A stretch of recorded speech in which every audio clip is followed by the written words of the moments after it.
Ladies and gentlemen, my name is Matt Jarbo. This is Hollywood After Dark, and this is a stream that I don't think I wanted to do, but I feel like, in light of today's events, in light of the announcements of what we've read, I have to come out. I have to make a statement on the situation. I have to take my lumps, if you will, own up to the words I have said, and then also say, hey, fuckers, fucking Henry Cavill's fucking back. Hell fucking yeah, let's fucking go.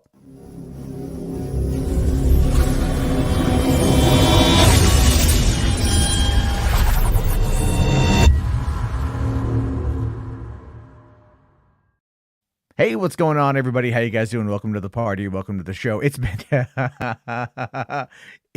a day, folks. It's been an absolute, just unit of a day in regards to things happening, right? This is probably one of the most explosive and news-filled days on the DC side of things in quite some time. Fandom ain't got shit on this. Fandom 2021 ain't got shit on this. Comic-Con might have actually been just a test, a tease, if you will. It might have been an op. And the more that I think about it, the more that I start to, kind of wrap my brain around the concept of we were all played for a long period of time. And I do. I think we all have been played in one way or another, leading to this particular moment where I guess I got to take an L. Because I've said things, right? I have said that I don't think Henry Cavill is coming back. I made a comment. I made a shit post on Twitter about it, he's too old to play Superman because, he's almost 40 and stuff. And TMZ wrote an article about it, and it triggered a lot of people. Of course, I have repeatedly said time and time again that I'm happy for him to come back. I want him to come back. But I did say that if it happens, I would have no problem getting myself lined up and ready to just get pelted with tomatoes. So I am a man that is true to my word on that front, you guys. True to my word about that. And I think it's really funny. Now, here's what J. David says. It triggered Cavill. What I said triggered. Are you trying to say, J. David, that when I made my comment about Superman being too old, or about Henry Cavill being too old, and it made TMZ, people in the industry saw that, right? They saw that because that was shared around. That was written on TMZ by an unnamed staff writer, and it guaranteed probably made its way through the circuit. Who is this random pendejo on Twitter? Who is this guy with a smug, shitty look on his face that constantly criticizes The Rock? What's he saying about this now? And who knows? Who knows if it did or not? I don't know if it did or didn't. I'm being a little bit hyperbolic here. But today's been a day full of information, folks. Full of information. We're going to be looking at the articles and discussing it. Because I do believe that today was a preemptive strike. I think that they were trying to cover their tracks for something else that happened. And I think it's going to be very, very interesting. Now, Green here says, I guess he wasn't too old. No, he's not too old. He was never too old to play the role. What I was mostly referring to was rebooting him. They got to start, they got to get to it.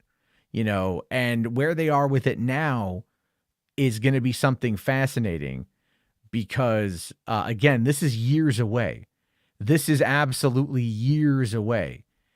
And we're going to have to wait and see what actually transpires because there's actually a lot kind of going on with this, right? A lot of people are definitely talking about it from the perspective of this is a win for fans. This is a fuck you to Hamada. This is all that stuff, right? Zack is coming back. Ray is coming back. Everyone's coming back. We're going to get Justice League 2. There's a lot of speculation across the board on this. When all things considered, all we have now is just a report from Boris Kitt and The Hollywood Reporter. It's definitely a sign of things to come, a good sign of things to come. But when you really start to look at what it is they're laying out there, it does really make you question how much of this will actually come to light. How much of or I should say, come to pass, come to fruition. Because we're many, many, many, many, many years away, and the studio is still in this transitional period. They still don't have a lot of money, and they are really banking everything on the box office numbers from Black Adam this weekend. Make no mistake. Make no mistake. It all boils down to whether or not Black Adam performs. That is what's at stake here. If you care about any of the things I'm going to be talking about tonight, your primary job, your homework for this weekend is to go see Black Adam in any capacity. That is just true. That is just true. But as I pointed out the other night, and this is what I'm a little bit worried about, this is what I'm a little bit concerned about, is the fact that when Black Adam, or before Black Adam had its premiere last week, the tracking was between 70 and 75 million. After the premiere, after the confirmation of Henry Cavill, after the scene leaked out online, that estimate dropped by $10 million. And I find that to be wildly interesting, where they are banking at this point now, and I think we can be just fundamentally clear about this. They are now banking on Henry Cavill as the key marketing factor of this movie. It doesn't matter if the movie is good. It doesn't matter if it's action-packed. It doesn't matter if The Rock is good. It doesn't matter if Pierce Brosnan is good, or Aldous Hodge, or Quintessa Swindell, or the guy playing the villain, of which we've only had 2 images of. And no one has talked about the villain. None of that matters. What matters in the marketing at this point is Henry Cavill coming back. And I just want to point out, I just want to reiterate that I was saying multiple times that if this is real, if Henry is back, it will be heavily marketed and it will be leaked out through the trades. They'll either, they'll make an announcement about it or something will happen. That's that. Now, right off the bat here, Marcus Loera with a $2 super chat. Thanks for kicking off the night, Marcus. Says Black Adam will flop. I don't know, man. What do you consider to be a flop? That's my honest question. What do you consider to be a flop? I mean, they're saying, they're saying that like it needs to do well, it needs to perform. What does that mean? I don't know. I don't even know. Eyes Only here says, oops, I failed. I don't go see films in theaters anymore. Well, I think you're missing out, to be fair. I recently saw Jaws in IMAX. That was great. But I get you, man. I think if you want to see Henry Cavill, it's definitely a thing to do. Spherical Manor says, so what dull story are you looking for DC to do with Superman, Matt? I don't fucking know. Give me something good. Give me like a Brainiac situation, which I think is what they're going to probably end up going for. I don't know. I don't know what they're going to do. I don't know what they're going to do with it. I don't know what they have planned. So far, they apparently have nothing planned either. Marcus here says a 50 million opening, a 550 million global is a flop. I mean, we'll have to wait and see how it turns out. Ibrahim here says Black Adam fails. The whole plan is dead. Hard reboot. I mean, that is unfortunately true in regards to how the media will frame this. And again, make no mistake, the media will be very much running those kind of headlines. So, Agent Josh here says, cut the Jarbo Grace is the real story. What are you talking about? I don't know what you're saying. I don't know what's going on, man. I don't know what you're saying right there. I know Grace had made a comment. We'll get to that. We'll get to some of Grace's comments as we get into this a little bit further. With any luck, we will definitely, we'll know more next week. Dr. Hockey here says, I'm still unsure if I will go see Black Adam. And I do think that a lot of people are up in the air on that. Now, word of mouth will heavily carry this film. Word of mouth will absolutely help or kill it. Look at Halloween Kills or Halloween Ends, for example. It had a $43 million opening weekend. Okay. And then when you look at the number breakdown, it had a massive Saturday, but like an insane drop on Sunday. and it's got a C+ cinema score because it clearly wasn't what audiences went in there to see. I do think that the movie will do better over time, but then again, it's one of those things where it's like the concept of what a slasher was definitely not what Halloween Ends was. It was very metaphorical, but the audiences didn't respond. And as a result of that, it's going to have an absolutely disastrous second weekend. I'm going to say probably like an 80% drop is my take on it. So that's going to be something that, Universal is going to have to kind of reckon with this next weekend, but it does open the door for people who are maybe wanting to go see Halloween Ends and going like, fuck it, I will go see Black Adam instead, because it's a spectacle movie and it is playing in a lot of theaters. I think it's playing in over 4,400 theaters. It is going to be everywhere this weekend. So scarcity is not going to be a problem. Scarcity is not even an issue. And I'm kind of curious though, if that ends up like hurting the movie sometimes, right? So when I say that, what I really mean is like something like a fear of missing out, where you don't know if the movie theater is going to be packed. So you want to get your tickets quick. You want to get them early. You want to get in right away. And that's something that like, I'm kind of curious about. Rational here says that you and RJ need to do a Twitter space where you dogpile on Grace, like you said, you guys did with Syl, because she takes the biggest L. Grace is definitely up to something. She is trying to cover her ass as much as she possibly can. And personally, I think that's really goddamn funny, is that she's how much she's trying to cover her ass. So, she, I mean, you gotta get a kick out of it, right? She is getting ratioed. I mean, as soon as I saw this today, I was like, cause I took a nap. And when I woke up from my nap, that's when the article had dropped, and I was like, everyone's like, oh my God, and it's just like, I looked at it, I'm like, all right, cool, man. All right, that's pretty sweet. That's pretty cool. I can take that. And then I'll take my L. But I've also been, wanting him to come back. I just looked at the data a very specific way, and I was wrong. Nothing wrong with that in the slightest. You got to sit there and take your L's with your W's. You know what I mean? Like, that's how this stuff works. But a lot of people out there, man, are very much not going to, they're going to be looking for blood in the water. I've pissed off enough people. I've angered enough people that I am going to, trust me, I'm surprised my mentions aren't worse than they are, to be fair. Like, and for the most part, they've been actually relatively like pretty mild. I thought like, and whatever.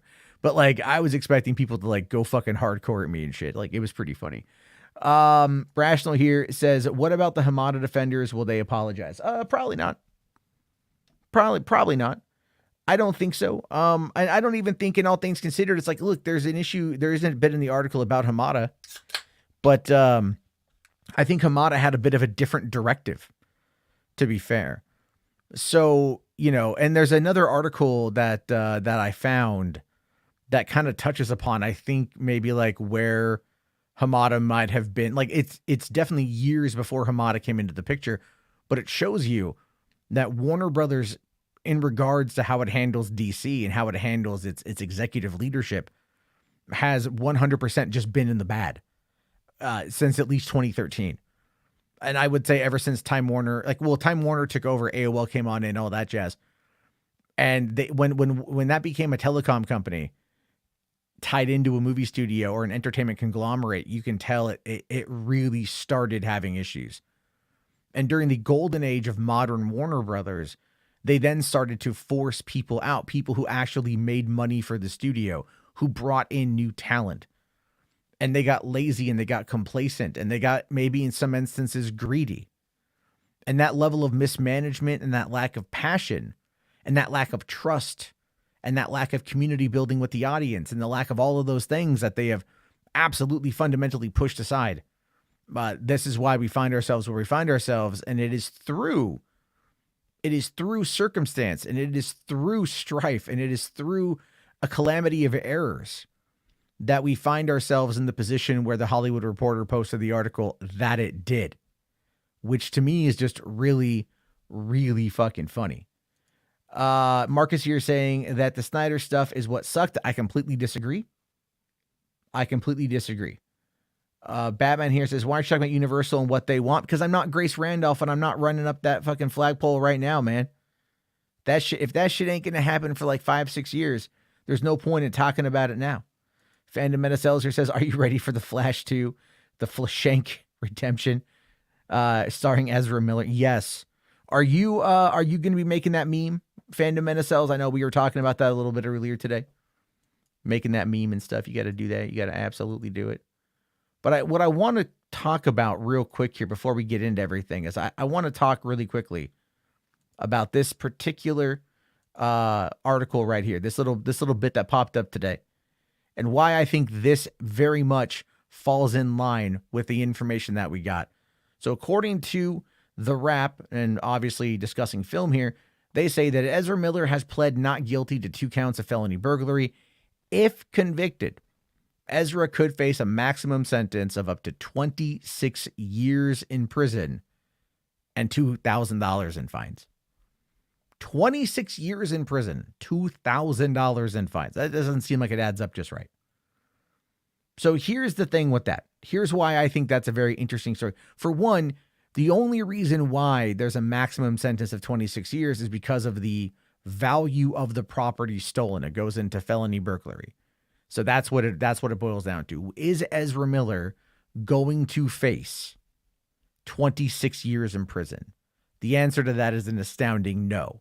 That's not LGBT privilege or male privilege or non-binary privilege or whatever privilege a lot of people out there are going to argue. It ain't white privilege or Jewish privilege or nothing like that. No Kanye West shit up in here.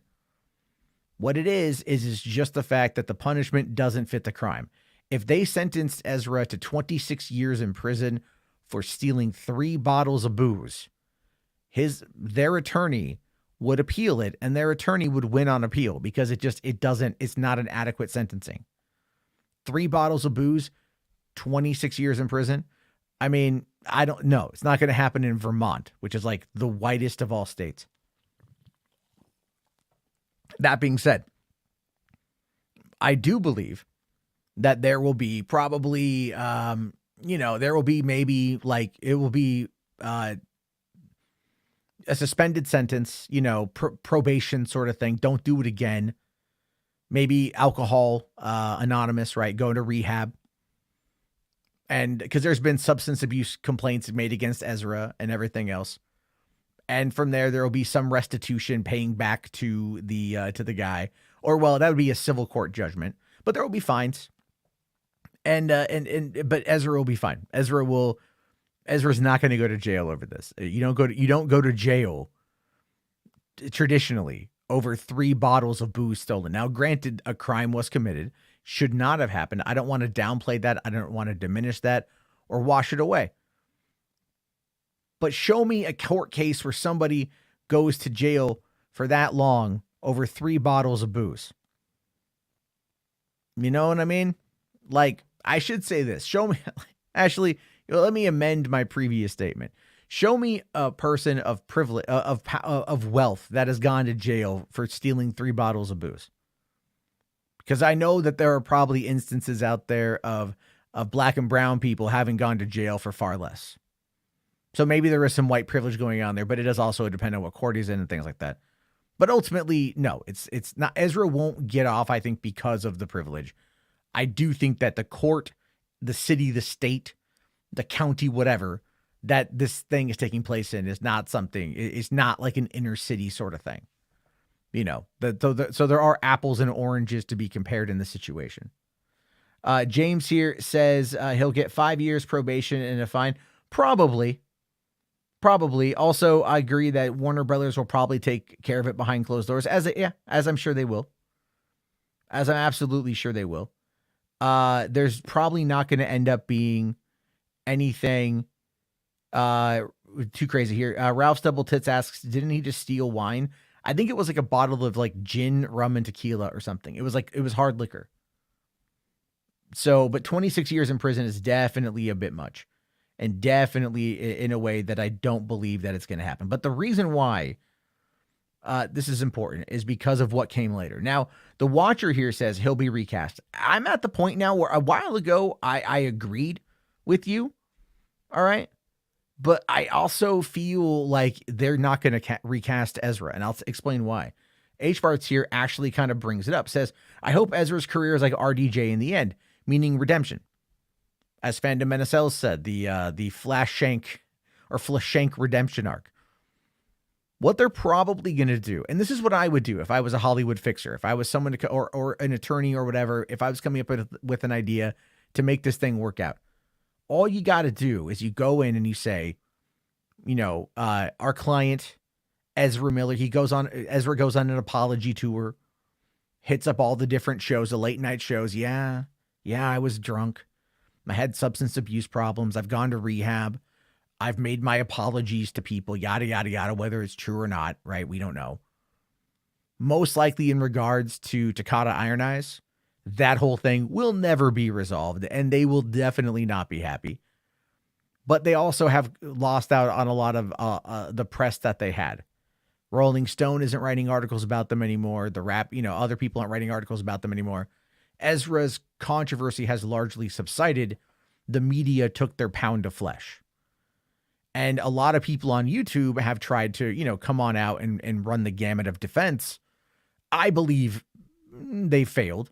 Personally, I believe that they failed because they failed to change the narrative. It's like, it's not going to, I'm sorry, it's not going to happen. Like, if you've got 200 subscribers and, you out there saying like Ezra's, been lying, right? Like, or hasn't been lying. This person's been lying, blah, blah, blah. You're not going to get anywhere on fucking YouTube. Now, let me explain to you, and this goes to one specific person, and she knows who she is. If you would have said that on TikTok, you might have had a better shot at getting that information out there in a way that might have changed some minds. And I mean that, like, legitimately. Where people get their news is rapidly, vastly changing. And that is something to keep in mind of. But again, in this particular case, I do think that The Flash will continue as planned. It will come out in June. We'll see Superman. We'll see Supergirl. We'll see Keaton. We'll see Ben Affleck. We're going to get a lot of people in The Flash. It's going to be cameo central, just like Black Adam is going to have a lot of people from a lot of different franchises. And that's going to be, again, we have Black Adam, Shazam, The Flash. And if they create a through line, if they create an actual through line of a continuity, of a world, of a persistent world, which is what I believe they want to do, it won't matter. People will forget about Ezra Miller. They'll go, oh yeah, that time when he stole some booze, geez, whoop-de-fucking-do. It's not going to matter. It's going to go away. It's absolutely going to go away. Jay here says, if Ezra stole booze, he needs to be in jail. Fine. You know what? Here's the thing. You arrest Ezra, and then you allow him I always fuck up that one. I'm sorry. You arrest Ezra, and then you allow them the opportunity to provide, to go in front of a judge. The judge will then determine whether or not that they are a risk to themselves or a risk to others or a flight risk. That judge will then issue a bail, and that amount then has to be paid by Ezra or somebody else in order to allow that person to be freed. It's a non-violent crime, so there's no need to lock the person up in county jail awaiting trial. There's no need. It's simply just a taxpayer waste of income. If you do that, a waste of taxpayer dollars. So Ezra can then pay the bond, appear in court when determined, and then go from there. That is the legal system. That's how it works. Ezra does not need to be locked up for 26 years for stealing 3 bottles of booze. If that's the case, then back in 2001, my ass should have gone to jail for a long fucking time, because when my friends and I broke into another friend's house and stole all their booze because we wanted to go over and party with these chicks that I met on fucking Live Links. And the friend who we rated his liquor didn't even care. He was like, all right, whatever, man. Like, he was in the Navy. He didn't give a shit, but it's like, again, it's not that big of a fucking deal. At the end, Ezra did not kill anybody in this instance or at all, as far as I understand it. So it's not that big of a deal. Command Unit here's Battlefleet Gothic Armada launch trailer. We'll check that out later on. Thank you very much, buddy. Appreciate it. But anyway, I'm just saying it's like to get Ezra in jail for that is kind of ridiculous. Ezra knew better. Yeah, maybe. I'm not saying that Ezra didn't commit a crime. Ezra absolutely committed a crime. But you can't sit there and I think it's ridiculous to sit there and say, lock him up, like you're at a Trump rally over 3 bottles of booze. But you can tell that Warner Brothers Discovery are absolutely aware of the situation. And I think that's one of the reasons why things went the way that they went today. Hans Brand here says, Navy are pussies. Sorry, can't help myself. Yeah. No, I don't know, man. I knew people in the the Navy, and I knew people in the Marines, and Marines. I don't know. I never had a good experience with Marines, so I'm not gonna speak anything on that one. Anyway, so let me talk about why I think this particular story dropped today that kind of blew up the internet in many ways, right? So we get this little ditty today, this massive story coming out of the Hollywood Reporter. DC at a turning point. James Gunn pitches secret movie. Dwayne Johnson flexes his Superman power. Exclusive.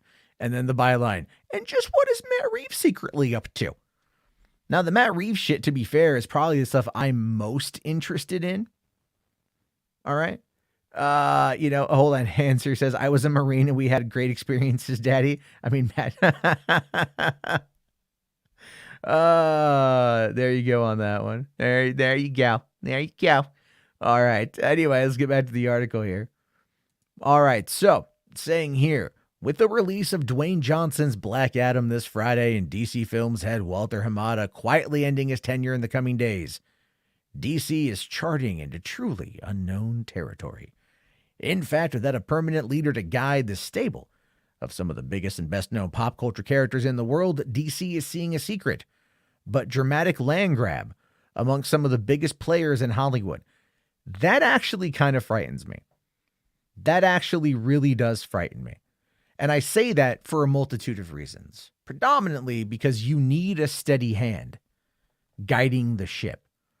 There might be different runs at DC Comics. There might be different stories and different tales and things along those lines, but you still need an editor-in-chief to oversee everything and to make sure that it's coming up to that it's up to snuff.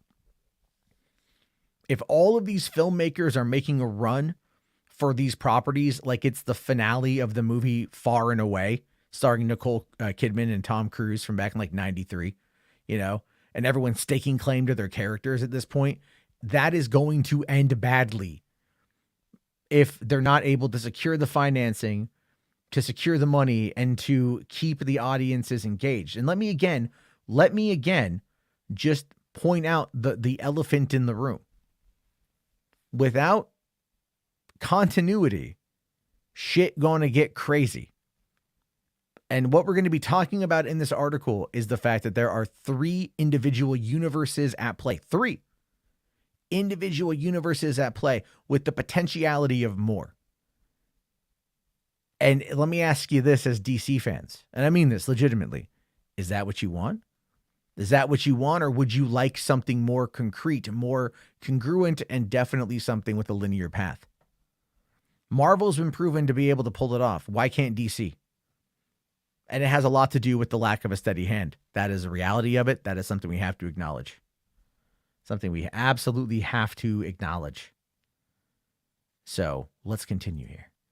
Johnson is publicly touting his vision for a future Black Adam versus Superman movie, with his words stoking fan desires to see Henry Cavill return as the red-caped hero. Matt Reeves is plotting an expansion of his Batman universe, while J.J. Abrams remains in the mix as well with his own plan. Sorry, that was the 4th individual I wanted to talk about, J.J. James Gunn, Dwayne "The Rock" Johnson, Matt Reeves, J.J. Abrams. They're all in their own little pocket universes for the most part. Maybe James Gunn and The Rock are going to cross over. more likely than not because of Black Adam with, Waller and Harcourt.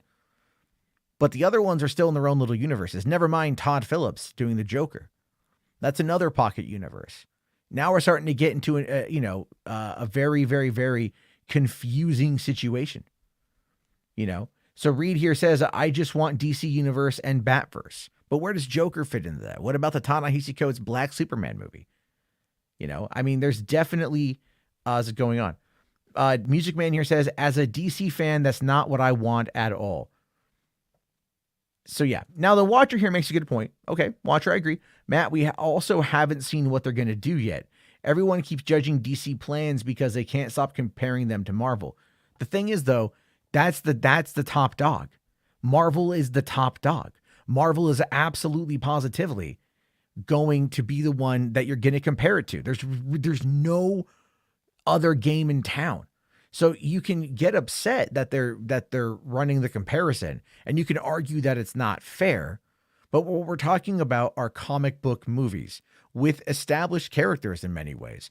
And one universe who started their, couple years beforehand to DC has been consistent and has put out well over 25 movies now and a bunch of shows and a bunch of other things with a consistent, competent narrative.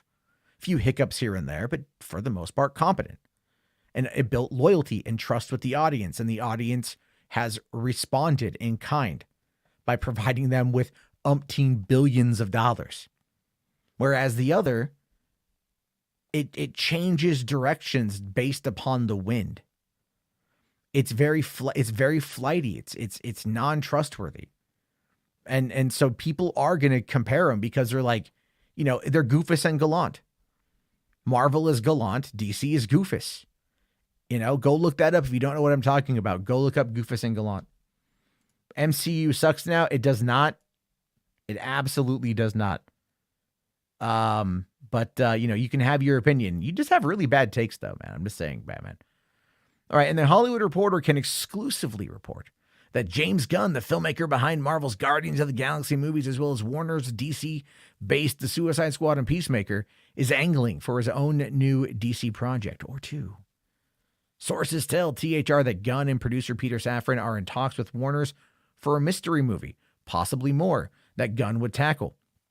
Safran is already in the DC business, being a producer on Shazam and its upcoming sequel, as well as Aquaman and that movie sequel. So, they're working on stuff. Now, is it going to be a mystery DC movie? I don't know. But the term mystery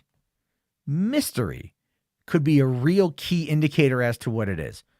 I don't know if you've been following James Gunn on Twitter recently. He's been talking an awful lot about Scooby-Doo. And we're at 20 years past, almost at 20 years since the we're all at 20 years since Scooby-Doo. And, coming up in 2 years, 20 years since Scooby-Doo Monsters Unleashed. That was his first big writing gig. That actually means a lot to him. That franchise means a lot to him. And we know that Scooby-Doo, the animated movie, the sequel to Scoob that came out in 2020, which I thought was actually really good, was canned. Bastards. You just save a couple $1 million in tax credits, you fucking pieces of shit. But anyway, he's been talking about that quite a bit recently. Making me wonder, making me question, if they're going to be doing something with that. They're going to be doing something with that. Now, if you go and you also look at the fact that James Gunn recently got married, and you go and look at some of the pictures from who was at the wedding, Linda Cardinelli was there, Matthew Lillard was there, I think Freddie Prinze Jr. or Michelle Gellar were there. So like the core cast of Scooby-Doo was there. And you're telling me that conversation didn't come up? That conversation of Scooby-Doo 3, 20 years later with the gang, going and solving one last mystery, wouldn't be something that they could do for fun? And they could do it for HBO Max. I'm just saying, I have no way of knowing if I'm right. I have no way of knowing whatever. Again, this is all hot takes and speculation. But I like to say when I make my hot takes and my speculation, I like to swing for the fences. And if I'm wrong 100%. But I like to swing for the fences based upon the information that I see. So it could be that. Or it could be something else in regards to DC. I think it could potentially be a Harley Quinn movie. Because after doing Suicide Squad, the one character he talked a lot about outside of Peacemaker was Margot Robbie's Harley Quinn. How much fun he had working with her. And I think since she survived what happened, it might be something with that. Otherwise, it would have been a Polka Dot Man movie. I think that's the one he might have worked on, but Polka Dot Man is dead. Unfortunately, I don't think it's going to be Bloodsport. And I mean, maybe King Shark. I don't think it's going to be King Shark, but it'd be cool if it was like a Harley Quinn King Shark team up movie. I'm talking about what potentially could be happening. All right. Again, I'm upfront. I don't know anything. I'm merely speculating. There you go. Freddie Prinze Jr. is retired from acting. Freddie Prinze Jr. could come back. If Sarah Michelle Gellar comes back, he would come back. They're married. They've been married for 20 years. They'd absolutely come back together. You kidding me? That would be great. It's not going to be Suicide Squad 2 because Suicide Squad cost a lot of money and didn't make it all back. I would argue in many instances we might get a Peacemaker spinoff because that's going to be cheaper. But there's that. Anyway, now the Watcher says it could be Gotham City Sirens or a Harley, Ivy, or Secret Six Catman movie. Or Catwoman movie. I don't know. I don't know if it's going to be Gotham City Sirens. I think that project is dead.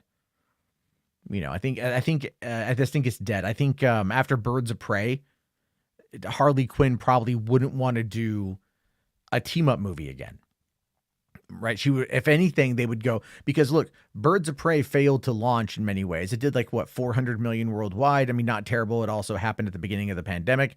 Never mind bad marketing from the studio. All that stuff, or I should say, I don't want to say bad marketing, but just like insecure marketing is the best way to describe it.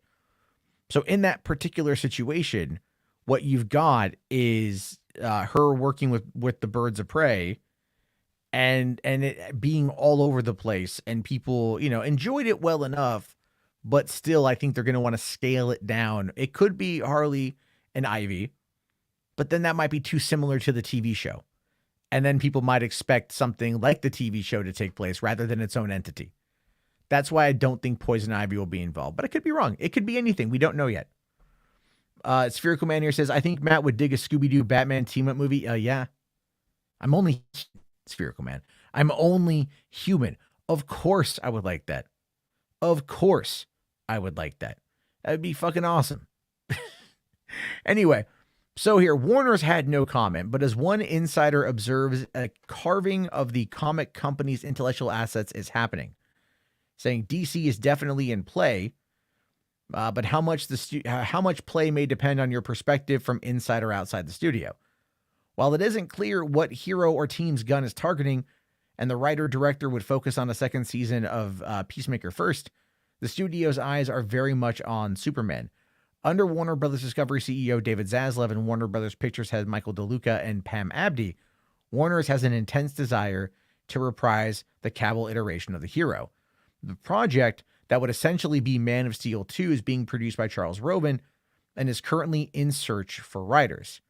There is a wish list, and of course, Christopher McQuarrie, the hand that guides Mission Impossible movies, was on it. McQuarrie worked with Cavill on the 2018 installment Fallout, but sources say that no official outreach has been made, nor may it be feasible as the director is working on his next back-to-back Mission Impossible installments. Now, from my understanding, Mission Impossible is maybe not done filming. Dead Reckoning Part 1 is definitely done. I don't know if Dead Reckoning Part 2 is done yet, but obviously there is all of the post-production, the reshoots, all of the stuff going into this. And you can tell that McQuarrie and Tom Cruise are going to do everything they can to make it the biggest, baddest, boldest, badassest movie of all time. Because goddamn, they've done some great work with Rogue Nation and Fallout. Really enjoyed both of those movies. Fallout especially. My God, that was good. So I'm really excited for what they're going to come up with. Also, by the way, the first Jack Reacher was really solid, even if Tom Cruise is not physically the capable to play that role. He still did a good job. Command Unit here for $2. Thank you very much. Command Unit says, Johnny Bravo movie when? I don't know, man. I don't know. That'd be okay. I'd be okay with that. I do like Johnny Bravo. Give me a Cartoon Network movie, man. Give me something Cartoon Network movie in the vein of Space Jam 2, but just good. Anyway, Johnson, however, has Superman plans of his own and has been very vocal about his desire to make a Black Adam versus Superman movie. A desire he has only reiterated more frequently in the lead up to Black Adam. This comes as he talks up his surprise cameo at the end of Adam, with the actor all but stating that Cavill will appear. Well, we already know he will appear if you've seen. That's not even a thing at this point in time. All right, they wouldn't say that that Warner's wants Cavill to reprise the iteration, and that the project would be Man of Steel 2 if people didn't already know that Superman was going to be in Black Adam. You know what I mean? Like they wouldn't. Here's the thing with this, right? This particular passage right here, specifically under Warner Brothers Discovery. All right, this right here, just this, like, what is this? Fucking 2 sentences. If Henry Cavill was coming back, like, and I mean this, like, for the most part, I would say this particular statement right here would be its own breaking news exclusive. It would be its own massive story if it was 100% set in stone. I don't believe that it is. I think that they are announcing it now, that it's currently in development, that some of the deals they've worked on, they've got it as, like, you know, that's what they want to do. But we're talking, this is like 4 or 5 years away. 4 years at minimum. And again, thinking, you know, you've got Henry Cavill is doing, the rumor is that Netflix is going to be wrapping up The Witcher with seasons 4 and 5 filming back to back. So that's a solid, 12 to 18 months of production. Never mind all the post-production that happens with that.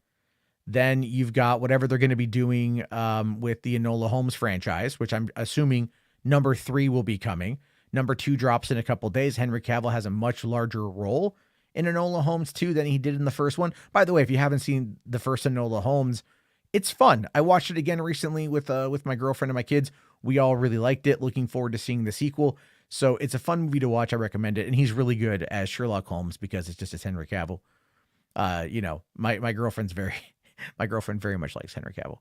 So there's that. And then he's also got whatever he's going to be working on in the process. So this is, again, something that will not be fast-tracked.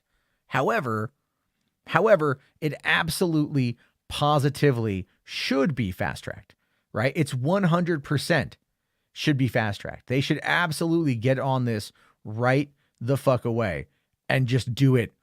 Like, just do it. Like, figure out how to start shooting it. Like, now, call it Macquarie and be like, all right, you already have a treatment. Because he already pitched the concept in 2018, I think, to Warner's.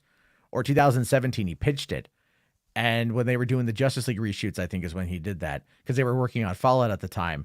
Warner's cut that down. In 2017, I believe, is when that happened. Which was not Walter Hamada, which we're going to get to here in a minute.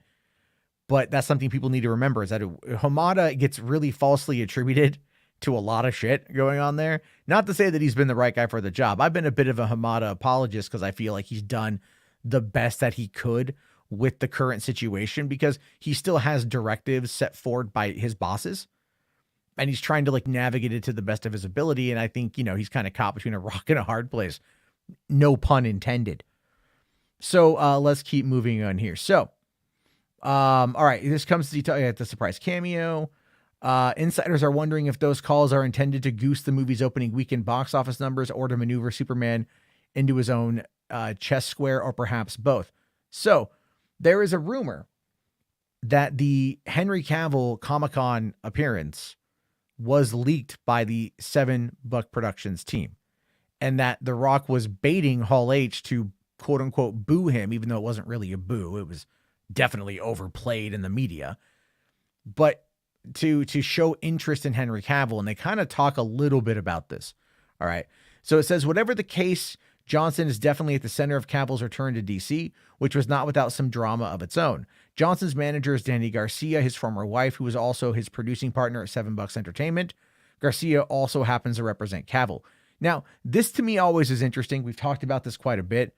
What always cracks me up is the fact that there is, when it came to the whole Shazam cameo situation, 7 Buck Productions produced the movie. Danny Garcia produced the movie. They wanted to get Henry Cavill in the movie. They weren't able to negotiate, you know, to get Cavill back in. This was, I think, in 2018, you know, following Justice League. And I think it's entirely possible That because Cavill, according to, or at least based upon what I remember, Cavill only had like one more appearance in his contract, and he didn't want to waste it on a cameo. And that might have been every time they've wanted him to come back, everything that they've kind of left the door open for has not been a full movie. So whatever they negotiated now, they were able to find a way to make it work. And I think Danny Garcia finally was able to get the meetings that they needed. And they do talk a bit about this here. So Superman as well as Cavill were not the initial plans for Black Adam. The idea was hatched during a round of reshoots for the movie earlier this year, but the cameo was nixed by Hamada, the executive who for the last 4 years had tried hard to move DC beyond the era where one filmmaker, in this case Zack Snyder, had an inordinate amount of influence and could command an entire slate for years. Hamada had his own Superman plans, one of them involving a black Superman with a multi-decade spanning story by writer Ta-Nehisi Coates. That is the J.J. Abrams produced movie. That is apparently still happening. That is apparently still going on, and they are still moving forward with this. I don't know if it's because Warner Brothers had paid out like $250 million to a 5-year deal for J.J. Abrams that has produced very little results overall. Westworld, is that really about it, right? Westworld, I think, is like the only thing that they've done. I know the pandemic slowed down a little bit on that stuff, but still, there's been a lot of like talk of smoke, a lot of things that have been moving on, a lot of this, a lot of that, a lot of all this craziness coming out of, JJ's camp, and nothing is materialized. And as we find out later on, Zatanna got axed, which is interesting. Zatanna, I mean, that was one, again, there was that. Now, RJ, who's trying to gloat in the chat, says here, Hamada saying no to Cavill was beyond stupid. Here's the thing with that, though, RJ. It was and it wasn't. What you have to understand is that, I guess you could say like the old regime, meaning I think Time Warner, they had Jeff Robinov, who brought in Zack Snyder and Nolan and Ben Affleck, and they did all the stuff with that. And they, kicked off like the Batman stuff and the Superman, Man of Steel shit.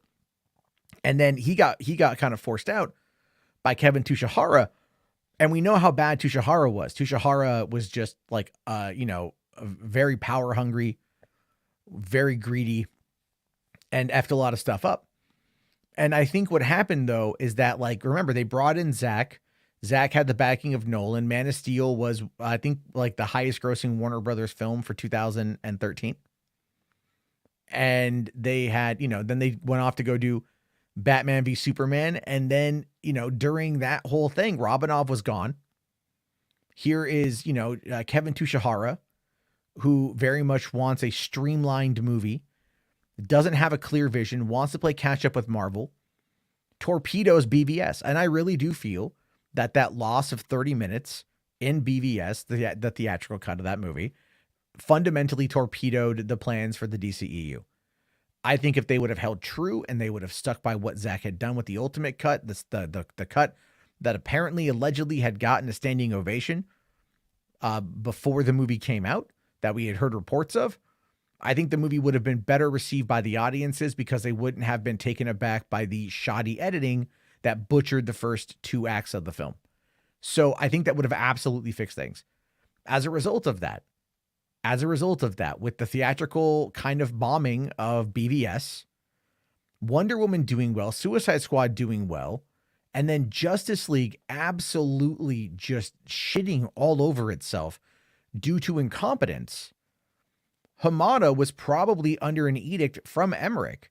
Like, just let's move past this. Let's find a way to move past Zack Snyder and create this whole new slate with these other characters and go from there.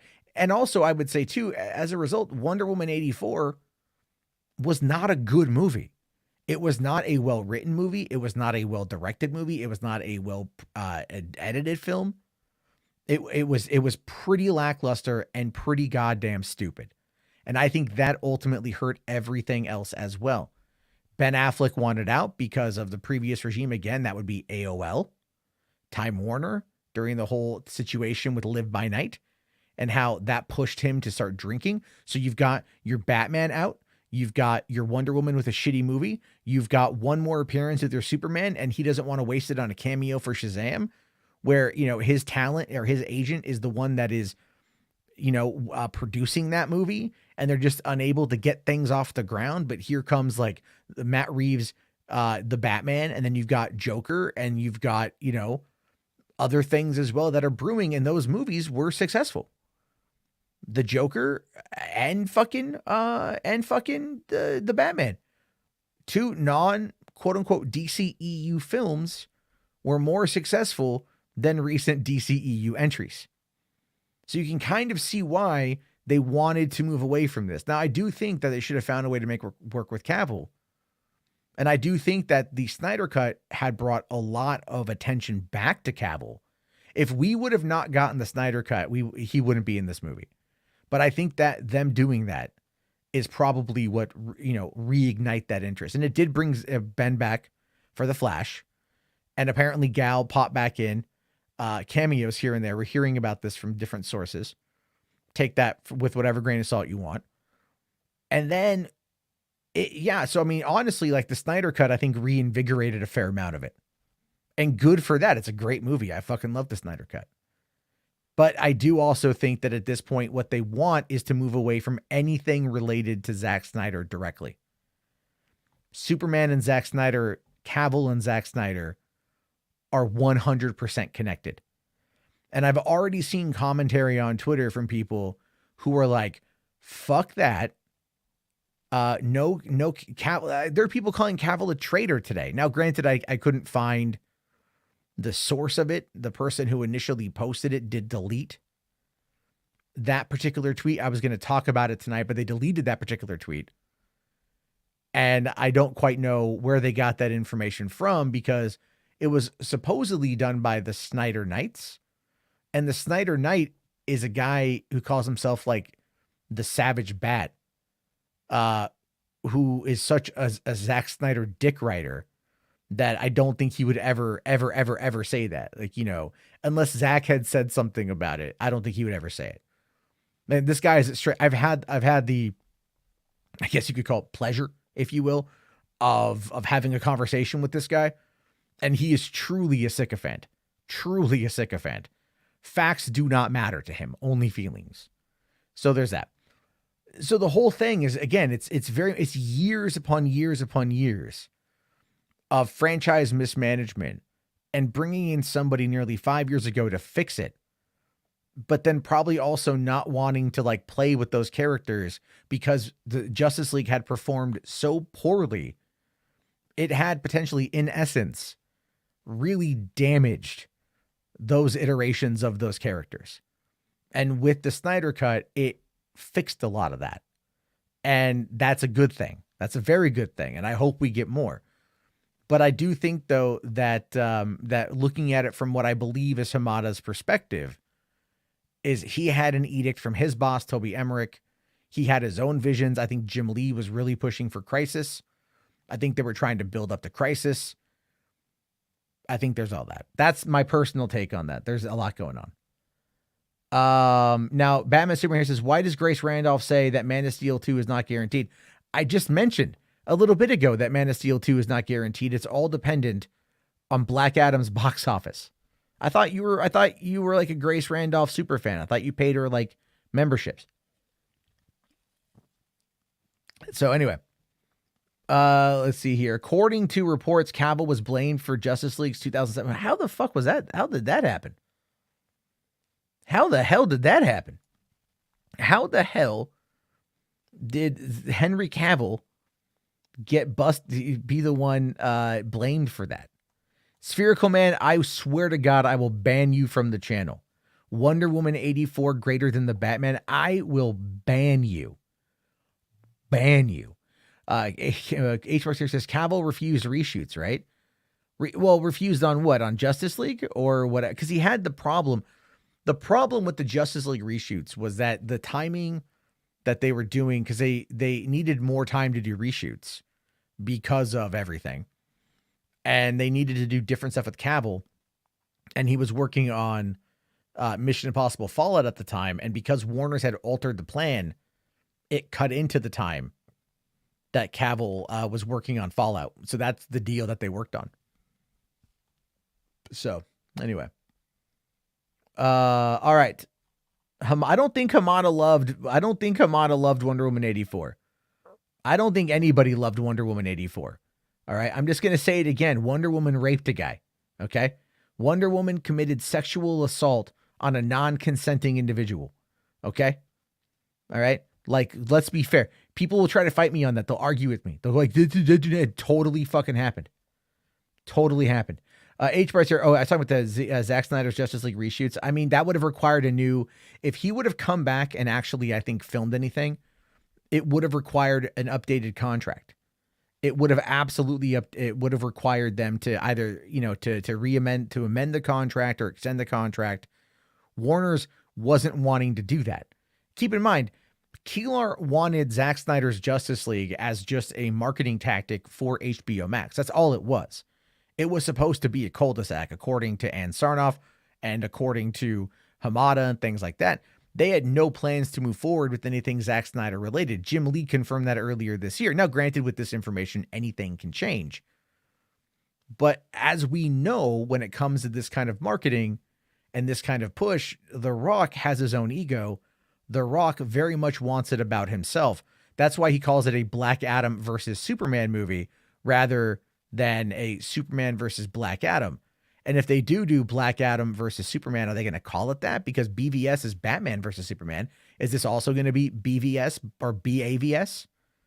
Babs? Is that what we're going to call it? I mean, like, he's going to want himself top of the poster. He's going to want Dwayne Johnson, Henry Cavill. He's not going to take second fiddle. Not one goddamn fucking bit. Not going to do it. Not going to happen. So as a result, we got to remember that's kind of where he's at. So he wants it, but he wants it for his own selfish endeavor.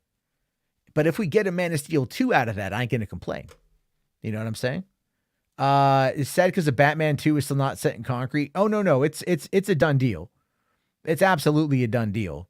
We'll get to that here in a minute, but no, it's absolutely a done deal. Very much. It's going to be a thing. Let's see here. The Rock's been lowering his pride for Superman. Watch a few of his interviews. Nah, he hasn't been. He really hasn't been. He's making the play. He's making the play, but he hasn't been. He really hasn't. He's playing it up now because he knows that the box office tracking has diminished for Black Adam. So he's playing it up now in order to do all that. Let's see. Rational here says Hamada wanted to coat Superman and Pattinson's Batman to be a multiverse, Justice League in crisis, and have Supergirl and Batgirl be the leads of the DCEU. I mean, like, you know what though? But here's the thing with that. If you look at any and all, like, if you really look at the current trends of box office performances, right? If you look at the, not even of theater attendees, there's actually a really large uptick in support of diverse and minority casting. So having Hispanic Supergirl and Batgirl would definitely go a ways to reach that marketplace and to ignite fan bases in the representation market.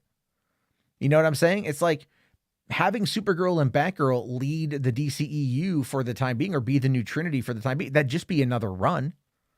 It wouldn't be a permanent thing. They would eventually bring back Superman. It's just another fucking run. I think it would have been fine to do that, to be fair. It would have been interesting to do that. It would have been something new. It would have been something interesting. And that's kind of the point here. That's kind of the point. Without Zack's vision, what they've done hasn't 100% been interesting. But with Zack's vision, I think it would have been more interesting. But this particular Supergirl, Batgirl, Wonder Woman, DCU, if you want to call it that, whatever the fuck it is, right? I think it would have been interesting. Now, H. Bars here says, I want Superman and Supergirl to team up, not just separate. Well, I do think that's possible. That could be happening. Now, no, Green, you can say that you don't think it would have been successful. I disagree with you. Do you know what was the prominent factor that pushed Suicide Squad to a $770 million run? It was Harley Quinn. It was women. It was young girls, the demographic of teenage girls coming back to see the movie repeatedly. Never underestimate the power of teenagers and expendable fucking income. All right. I'm telling you,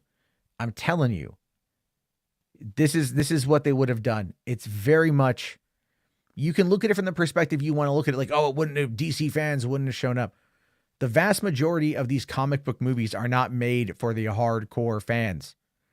They are adaptations of these tales that you like, that you read when you were a kid, that you might have a nostalgic feeling for. But at the end of the day, they're meant to be for the average person in Oklahoma who just wants to go see shit go pew pew boom, on the theater, man. So don't fucking overthink it, but understand that representation and diversity is something that very much matters in the industry, and marginalized groups will show up en masse and drop serious fucking coin if they feel like they're getting solid representation. Black Panther is a prime fucking example of that. A prime example of that. So trust me when I say that is exactly what they were going for, and this is the reason why they were going for it.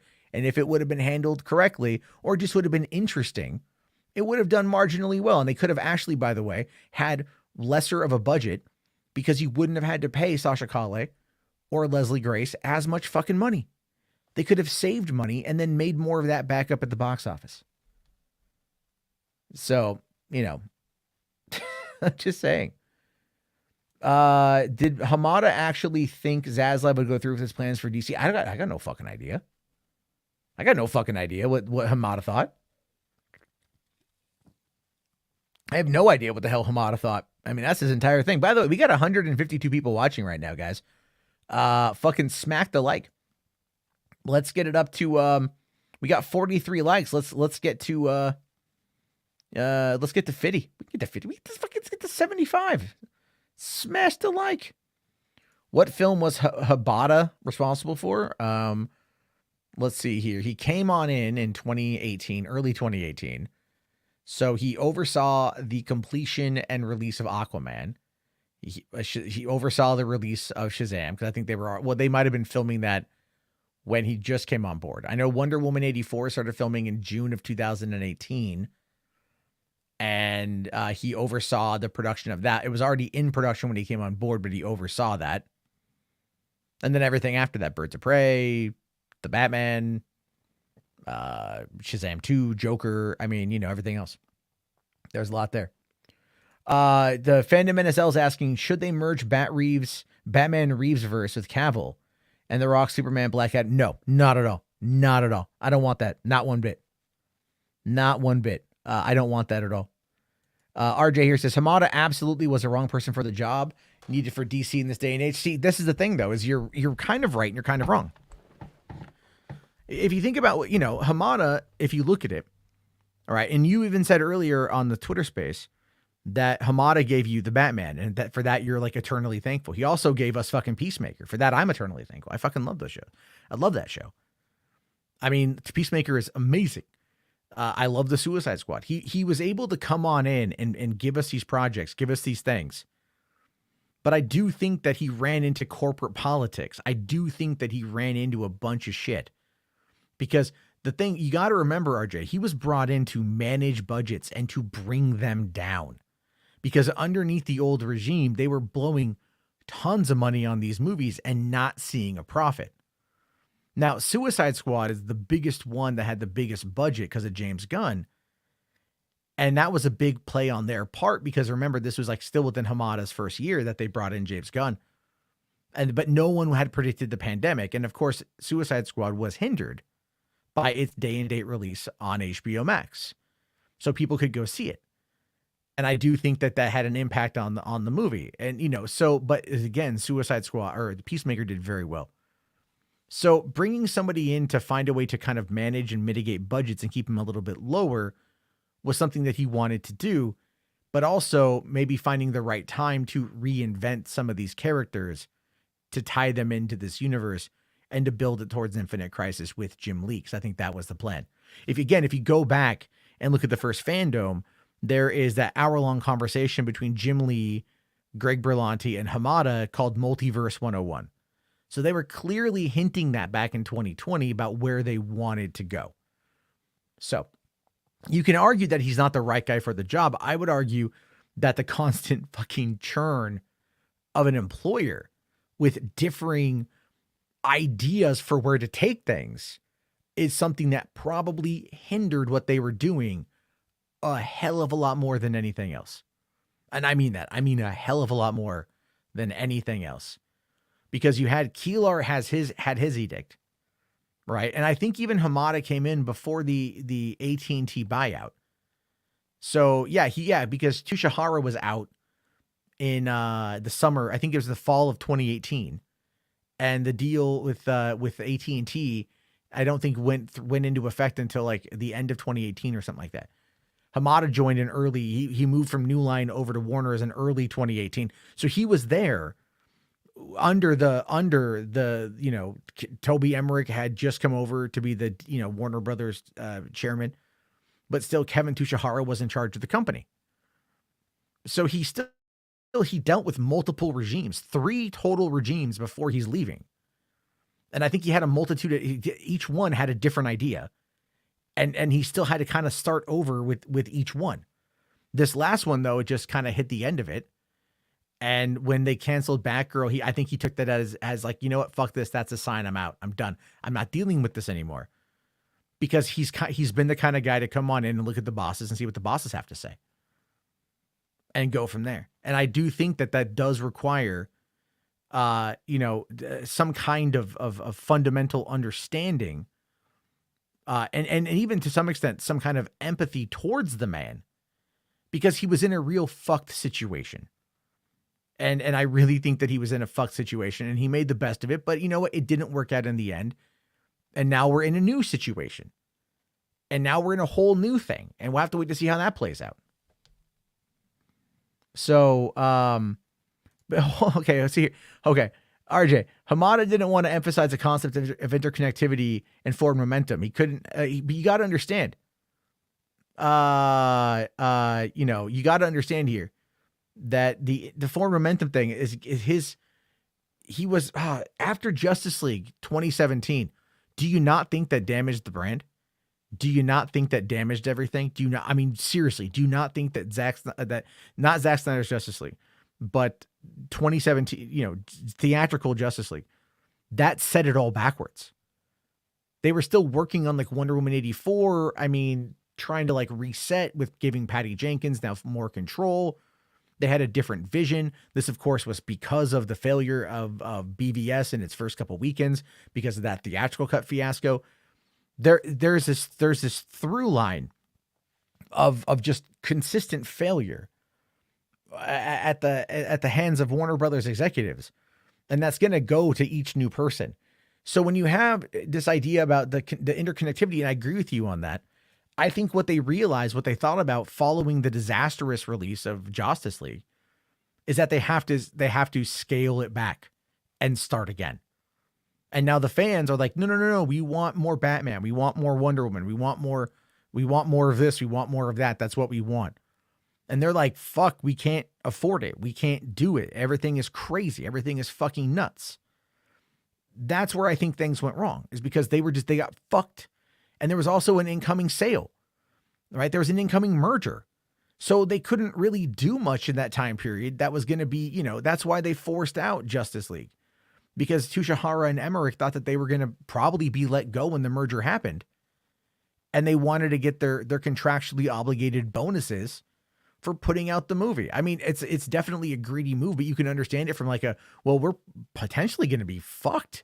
So we're going to lose out on all this money if we delay it and we get fired. We're not going to be able to get our coverage. We're not going to be able to get what we're contractually owed by the company. And so they sallied forth and they got it done. It's a comedy of errors, because it's just a whole bunch of people that had the wrong intent going forward because they wanted to play catch up to Marvel. But again, when you have now, after the disastrous Justice League, you had a studio with cold feet. How do you fix cold feet? They thought, let's bring in somebody who can moderate budgets and who can build out more slowly. But then they sold it to, then here comes AT&T, here comes Keelar, and he's all like streaming. Then the pandemic hit, and that fucked everything up. So it's just, everything, if you follow it, it's just like everyone is in a situation of, oh, fuck, here we go again. So the fact that, and we're going to get back to the article here in a second, the fact that Hamada dipped the fuck out without taking a golden parachute shows you that he's like, fuck this company, I'm done. And I think that's the right thing for him to say, to be fair. I think that's the right thing for him to say, to be honest with you. Anyway, so I saw that we did get a quick super chat here from the Savage Bat, and I think it's him too. It says, hey, what's up, people? It's your unfriendly neighborhood psycho bat. I hope under 16s aren't watching this. My general audience is far older. So did anyone, are you guys against Henry Cavill returning without Zack Snyder? The bat, I mean, because I saw the Snyder Knights thing moving itself around today. Is that true? Let me know. Let me know, man. Let me know. I want to know. I want to know, buddy. I want to know. Anyway, so, okay, let's take a double quick check here on the chat. Okay. Okay. Rationally says, Matt, let's be honest. Toby Emmerich knew Batgirl would be canceled, but he greenlit it anyway because he knew once it got yeeted, the company, no, he didn't know it would be canceled. He didn't know that it would be canceled. You can't be honest about that. And I don't think he greenlit it. I think that was Jason Kilar. Kilar told him that they wanted content for HBO Max. So there's that. Anyway, Savage Bat here says that wasn't us. I didn't think it was. That's why I asked for the source on that thing. I saw a lot of people tweeting about it today. Now I actually checked out your Facebook page. I was all like, is that like, that wouldn't be actually him. I don't think, I know you're definitely like a fan, but I didn't think you were going to be like that crazy. Ryan here for $5. Thanks, buddy. Says, completely off topic. Have you seen the trailer for I Love You, You Hate Me? I haven't, but I can check it out later. It's gonna be something there. Anyway, Brogy here says, I'm more concerned about who's writing and directing Man of Steel 2. We won't know that for a while, if it even happens at all. And again, let me just reiterate, because we've got 155 people here right now, so thank you all very much. Unless Black Adam makes money and the general audience turns up to support Henry Cavill Superman, Man of Steel 2 will potentially not happen. Unless that happens. I'm just saying. That is very much where we find ourselves on this particular topic. And that's not controversial. That's just not controversial in the fucking slightest. As much as I want it to happen, I absolutely love, Man of Steel and BVS Ultimate, and I want to see all of that stuff come to fruition again. But we have to be honest with ourselves, and we have to actually say it's possible that this shit will not happen. Benson here says, what are you taking the L on? Snyder isn't returning. Calm down, cultists. Has anyone confirmed a Man of Steel 2? In the article, they actually talked about Man of Steel 2 is in active development. They're trying to find a writer and a director right now. Millennium here says, I wish they didn't cancel the Wonder Twins movie. I think you are a troll, sir or ma'am. H. here says, Zack will make Man of Steel 2. I don't know, man. I know that's what people are going to want 100%. Nick Winstead here says, I hope Matt Vaughn does Superman. That would be fucking cool. I love me some Matt Vaughn. Although I do think McQuarrie is the one they want. I do think McQuarrie is very much the one that they want. So let's get back to the article here. There's still a ways to go, and we've been having lots of fun. All right, so after Hamada shut down The Rock, after he went up and he went like, no, bitch, it doesn't matter what you think. Johnson went around the executive, right? He's like, fuck this guy, fuck this dude, fuck this chuckle fuck. Went around, talked to DeLuca and Abdi, who gave it their thumbs up. A furious round of negotiating occurred before Labor Day, a deadline insisted by Warner Brothers, with the scene shot in mid-September. Now, I recall that they were, Cavill was finishing up the third season of The Witcher. They were filming in the UK at the time. He could have gone and done that. So here's the thing with that, though, is what I want to know is, so DeLuca and Abdi gave it the thumbs up. Then you had the furious round of negotiating. But again, knowing what we know from 2019 or 2018 in regards to Cavill's Shazam appearance and that whole fallout, I'm very curious what that furious round of negotiating was. And I would love to know more about that. So that's what we know about Man of Steel 2 right now. Cool. It's on the horizon. Let's hope it gets over the finish line. But again, Black Adam has got to do at least probably 600 to 650 million worldwide to warrant even continuing down that potential pathway.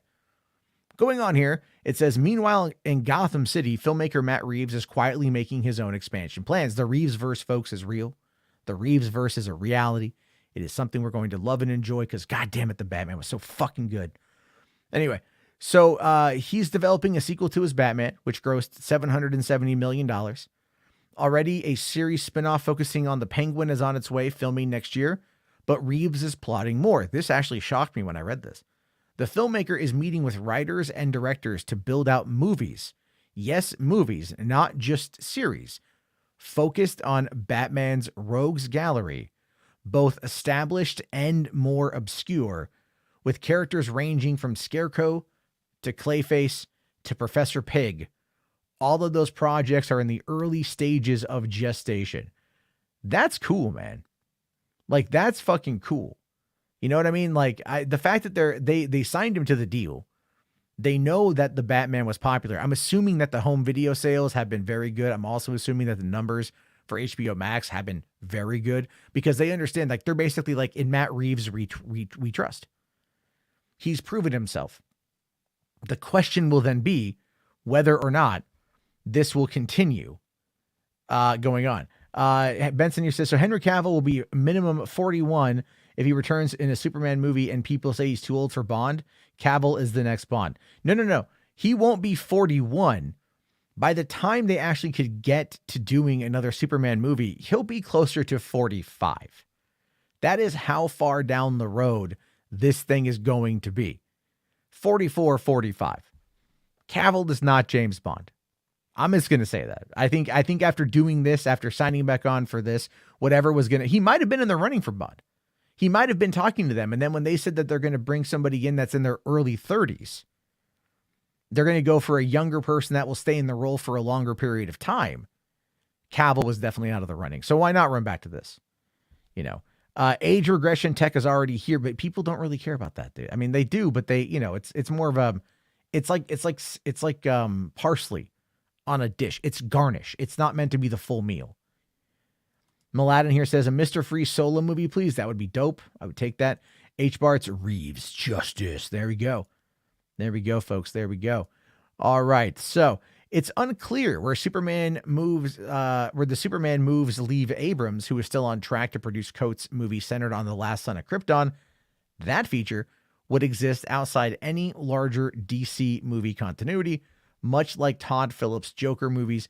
The mega producer had a few setbacks when some of his own DC shows, based in the supernatural corners of DC and featuring characters such as Constantine and Zatanna, were scrapped at Warner Brothers Discovery, HBO Max streaming service.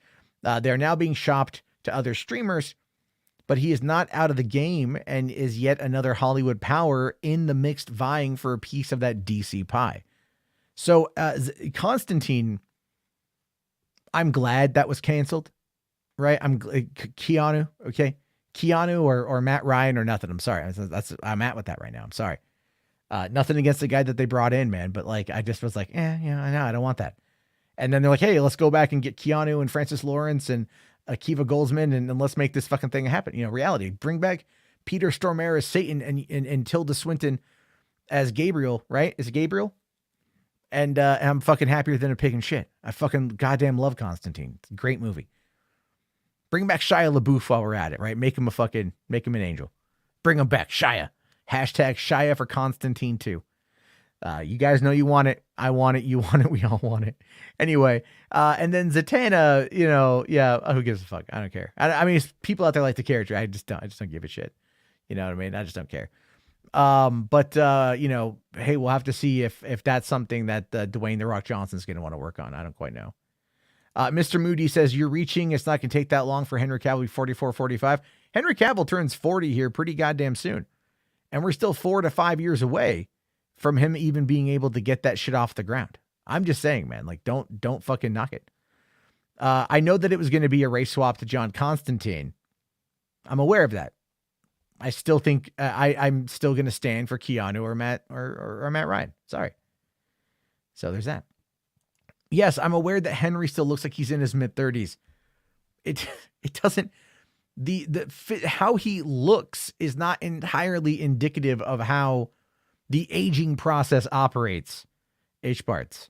The older he gets, the harder it will be for him to keep in that shape. All right, just saying. Shy for Constantine too. Goddamn right. Make that shit, man. Enterprising here says Kingdom Come Superman movie. I mean, maybe. Could be, maybe. You know, could be. Who knows? I just fucking work here. Give you guys my thoughts on what I read, how I read it, things like that. All right. 152 people watching, guys. Only 52 likes. Let's get it up. Let's hit it harder. We can do this. We can make this. Come on. 100 likes, guys. We can get to it. 100 likes. 100 likes. All right. So going on here. Here's the piece I think a lot of people want to talk about. So all of this takes place as Hamada, who did not attend the Black Adam premiere in New York, packs away the final personal effects from his Burbank studio lot office ahead of his last day sometime this week. The executive is not even taking a producing deal with the studio, a move that is traditional amongst execs who are being let go but given a soft landing and a courteous thank you for your service. Too many that action speaks volumes about how rough the transition from the AT&T era to Discovery under Zaslav have been, including the controversial cancellation of the Batgirl movie. Now, you guys got to understand, and I've talked about this a lot, the cancellation of Batgirl was a big fucking deal. That was an undermining of a lot of shit. And a lot of people about that aren't happy. And as I said, man, as I fucking said, there is a lot of animosity aimed at Warner Brothers right now. Zaslav and Gunnar Wiedenfels. There's a lot of animosity aimed at those two dudes. Big problem, big issue. And if they don't get that shit under control, if they don't fucking get that shit checked out, man, like, it's gonna have a ripple effect. I think, look, Zaslav is like, I don't want to work with these people. I'm out. I'm done. Think of him what you will, but they still pulled the carpet out from underneath him. That's going to piss him off. That's going to piss anybody off in the industry. And look at how they're treating artists and cartoonists and things like that. There is a massive, massive problem happening with the way the studio is being looked at on a professional level. Cavill coming back in the fold has everything to do with Dwayne "The Rock" Johnson and Danny Garcia, and probably securing him some kind of producing power over the character, having final say on the director, having final say on the script, having final say on the cut, or whatever the fuck it is, having power. And I'm telling you, if I'm right on that, if I'm accurate on that, I think one of the biggest things, Blue Beetle is coming out next year. I will say this though. I think after The Witcher, Henry knows his value in regards to these projects, right? So on The Witcher, this dude's a fucking encyclopedia. This guy's a fucking, just like, he's a super Witcher genius. You know, like they'll reference something while they're filming and he'll be like, right, well, you know, it's actually like book 4, page 483. He'll talk about, like, he knows the actual page of the story that they're adapting. He knows the lore inside and out. And he's on set as the main actor, as the star of the show, helping to direct the lore to the best of his ability. And I'm pretty sure, like, because again, he's also a big Superman fan. So he's probably like, I fucking want to be in control. Once you taste power, you don't want to let it go. Once you have that authority, once you have that, you don't want to, like, you taste the sweet nectar of power.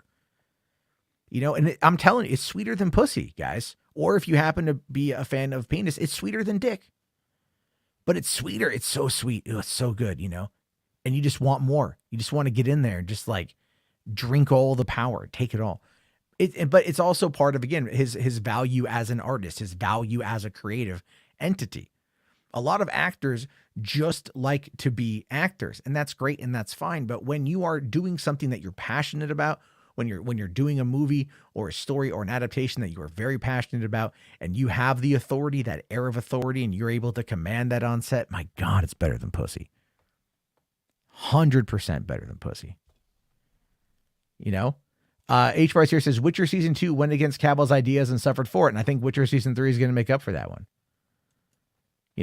If Cavill gets creative control, then it'll be good. I completely agree.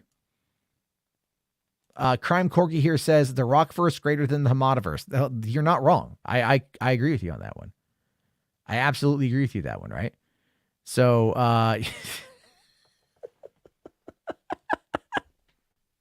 sorry, I go off on these fucking tangents, and I just love watching the chat.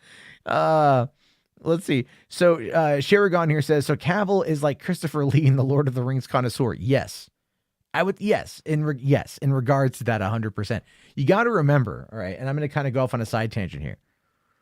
You got to remember that in 2018, in the summer of 2018, that is when it was first announced that Netflix had acquired the rights to The Witcher and that they were going to do a TV show based on The Witcher. And there was an interview with Henry Cavill, I think, and Tom Cruise talking about Mission Impossible Fallout. And someone knew that Henry Cavill is like a big fan of The Witcher. So they asked him about it. And he's like, yeah, I just finished my third playthrough of The Wild Hunt, which if you've ever played The Wild Hunt, you know how many hours you have to play like how many hours go into that game. He's like, yeah, I just finished my third playthrough of The Wild Hunt.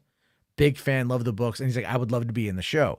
Lo and behold, he gets cast as Geralt very quickly thereafter. So you're like, okay. He got what he wanted. That was also right around the same time that it was reported that he was out as Superman. This is fucking 4 years ago, guys. Four years ago in 1 month, by the way. That's how long ago the shit went down. 4 years.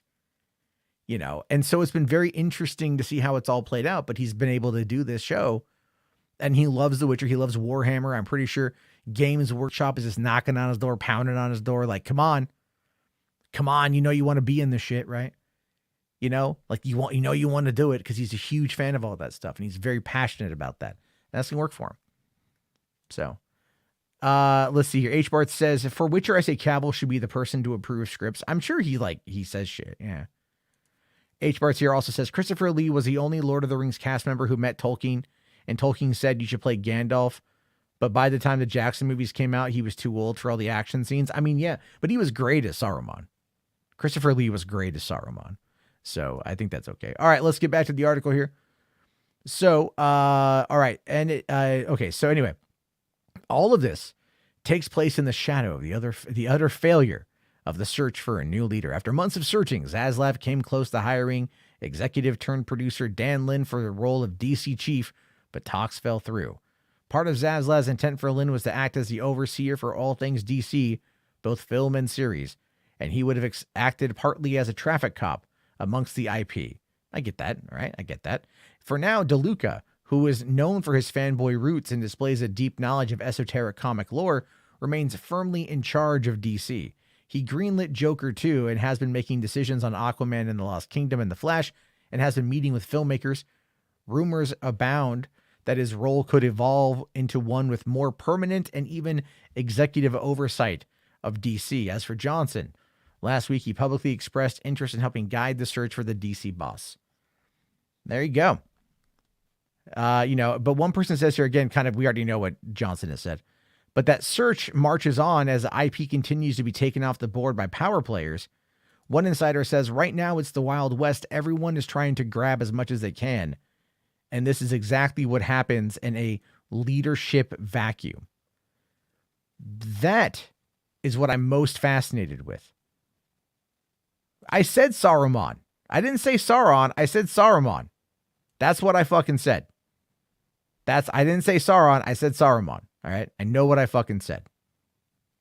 Jesus Christ. Jesus fucking Christ. Anyway, the leadership vacuum is something that has very much been felt at DC.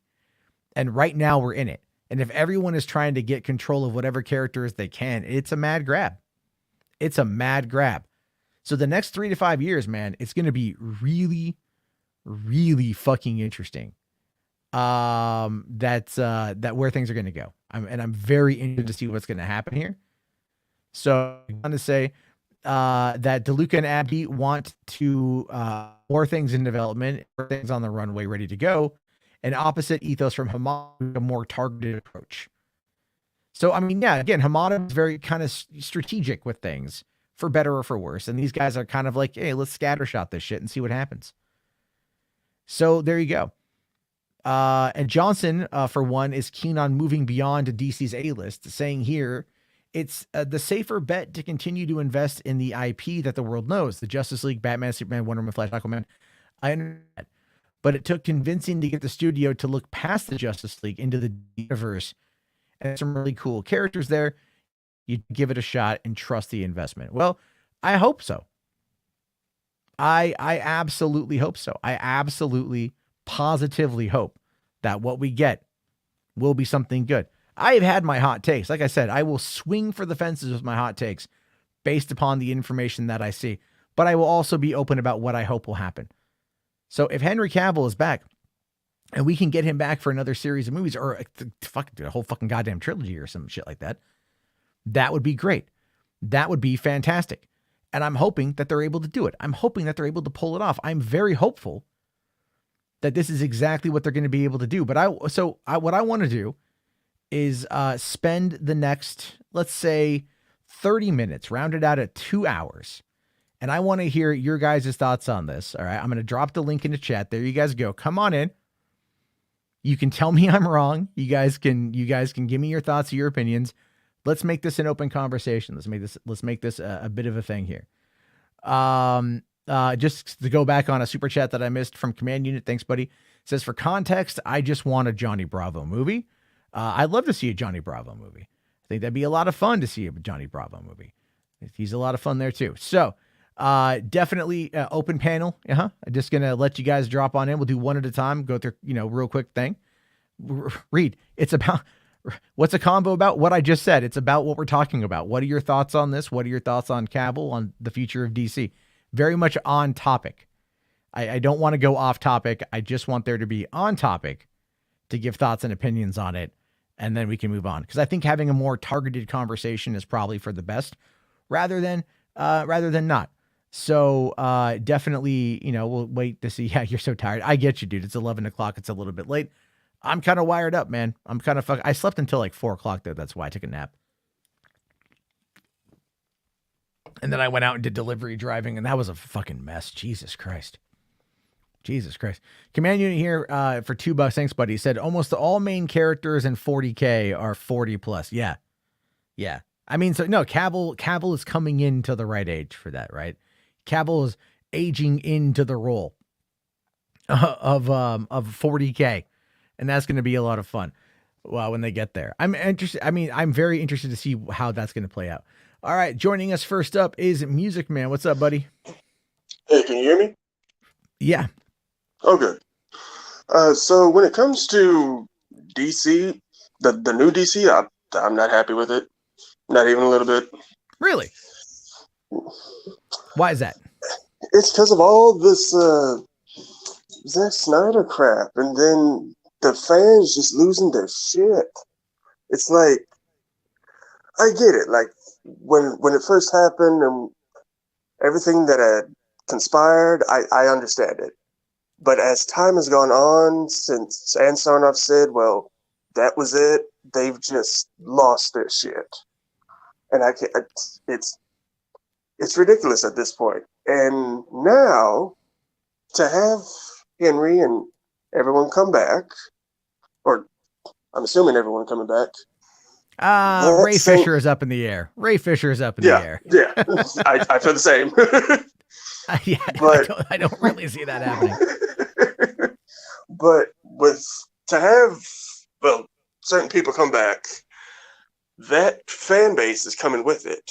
Also, like, where's Zack's head? Like, isn't he just focused on Netflix? I'd stay at Netflix. Yeah, no, I agree. Yeah, hold on. If I'm not mistaken, he's creating like a Star Wars universe, right? He's doing, he's doing the Rebel Moon Part 1 and Part 2. So he shot those movies already. I think they're already done with their principal photography. And then those movies are going to obviously go into post-production, and that's going to be taking a while. And from there, he's also got the Army of the Dead sequel, which we believe is going to be called Planet of the Dead. And, I think that's what they want to call it. There is the Army of the Dead Las Vegas animated series. There is the Twilight of the Gods animated series, which is one that he's working on as well. So he has a lot going on over at Netflix for the foreseeable future. We're talking the next 4 or 5 years. And when that time finishes up, he'll be roughly 60. So, who knows at that point if he's going to want to go back into Warner's, even though he'll probably, it will be probably under another leadership by then, whether it's sold to Universal or not, we have no idea. But even if he goes back in underneath The Rock acting as a producer, could their egos actually match up? You know what I mean? And I know there's a lot of people who don't want to believe me when I say this, that Zack Snyder has an ego. But it's true. Zack Snyder, he has an ego. If you work in Hollywood, you have an ego. It doesn't matter if you're the nicest guy ever. Like, you have an ego. So we'll have to wait and see if he's able to do that. But I think if they came together and the planets aligned, I could see it happening. And I think at that point, those of us who are fans of that would be happy. And I would hope that those who aren't fans might give it a second shot, because I do feel that Man of Steel is a fantastic fucking origin movie. And I love it implicitly. It's in my top 5 of 2013. And I'd love to see more from that. Also, Amy Adams as Lois Lane is hot as fuck. So there's that. Agreed. And I listen, man, I ain't gonna knock Diane Lane either. Give me that gilf. It's one of the reasons I'm seeing Enchanted. So yeah, agreed. There you go. Disenchanted. Disenchanted. That's right. Yeah. Her, Maya Rudolph. It's gonna be interesting. But all right, man, I'll let you go. I got more people to get to. We're keeping this quick on the point, but thank you so much, Music Man. Also, thank you for your continued support of the channel. I really appreciate being a member. Oh, no problem. Thank you so much about that.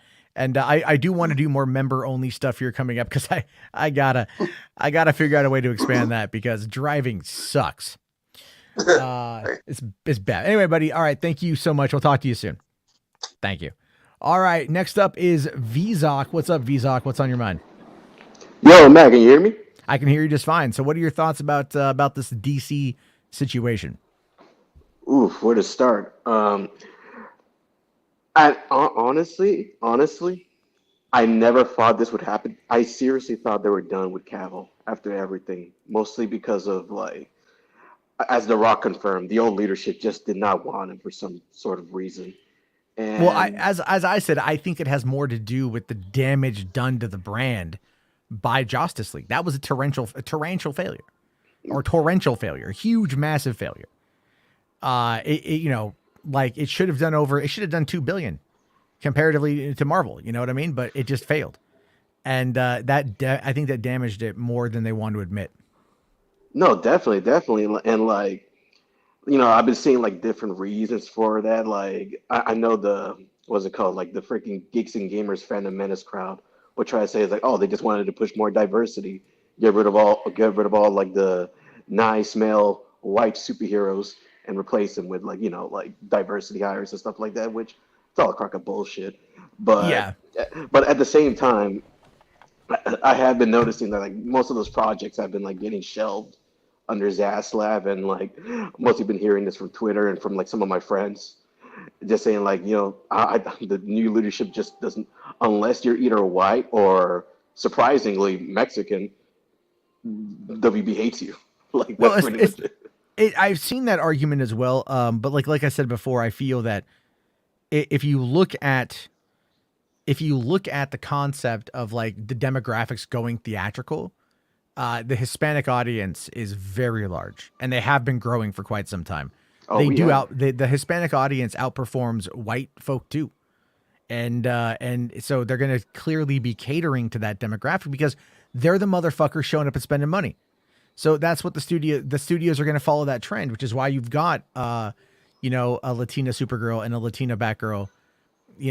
That's why you got Blue Beetle. Like they were like, let's put Blue Beetle in theaters, not because people out there like know and care about fucking Blue Beetle. I could argue that most people aren't going to know shit, but they're going to see representation. They're going to go, fuck, that's me on the screen. I mean, hell, they're even releasing like I thought for sure this was going to be shelved because of all the animation like cuts from HBO Max, but there's like an Aztec Batman, like I don't know if it's a series or a movie or a short, but it's like like an Elseworld story of a Aztec Batman with like just dealing with that, And Yeah. I'm like, that's super fucking cool. So no, definitely, no, definitely. Like, if anything, like you said, they're appealing to the largest demographics, which is like Latinos and white people. But at the same time, like I think there's like a void there. I mean, shit, Marvel's gonna fill that void anyway. But like, Yeah. there's just like a void there for like other people who want to be like seen or represented. Well, Which I it's like hope the guy gets like. Oh, I'm sorry. Go ahead. no, no, no. I mean, it's like I said at the beginning of this thing, it's like Black Panther, or I said earlier, it's like Black Panther fills that void, and has proven that on the, when it comes to African Americans, the Black community, that if you have the representation with the right messaging, all things considered, and it's good, people from all walks of life will show up, and the same thing's going to happen with Blue Beetle, and it would have happened with Batgirl, I think. But people out there will show up. They will, and that's just if the quality is there, they'll show up. And I think that that's something that, like, again, David Zaslav is like, I think he only cares about theatrical because that's where the most of the money is, and that's where they'll be able to appease their investors and then secure his legacy, if you will.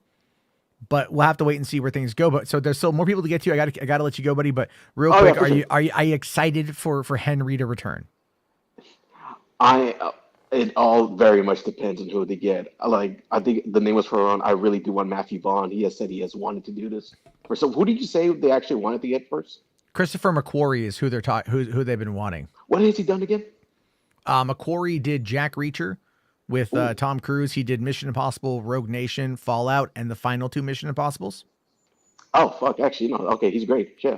Here's what I want you to go look up. Right, if you want to see what I think is peak McQuarrie, go and look on YouTube and look up the opening scene of Way of the Gun. Wait, the gun. Oh, okay. Way of the Gun opening scene.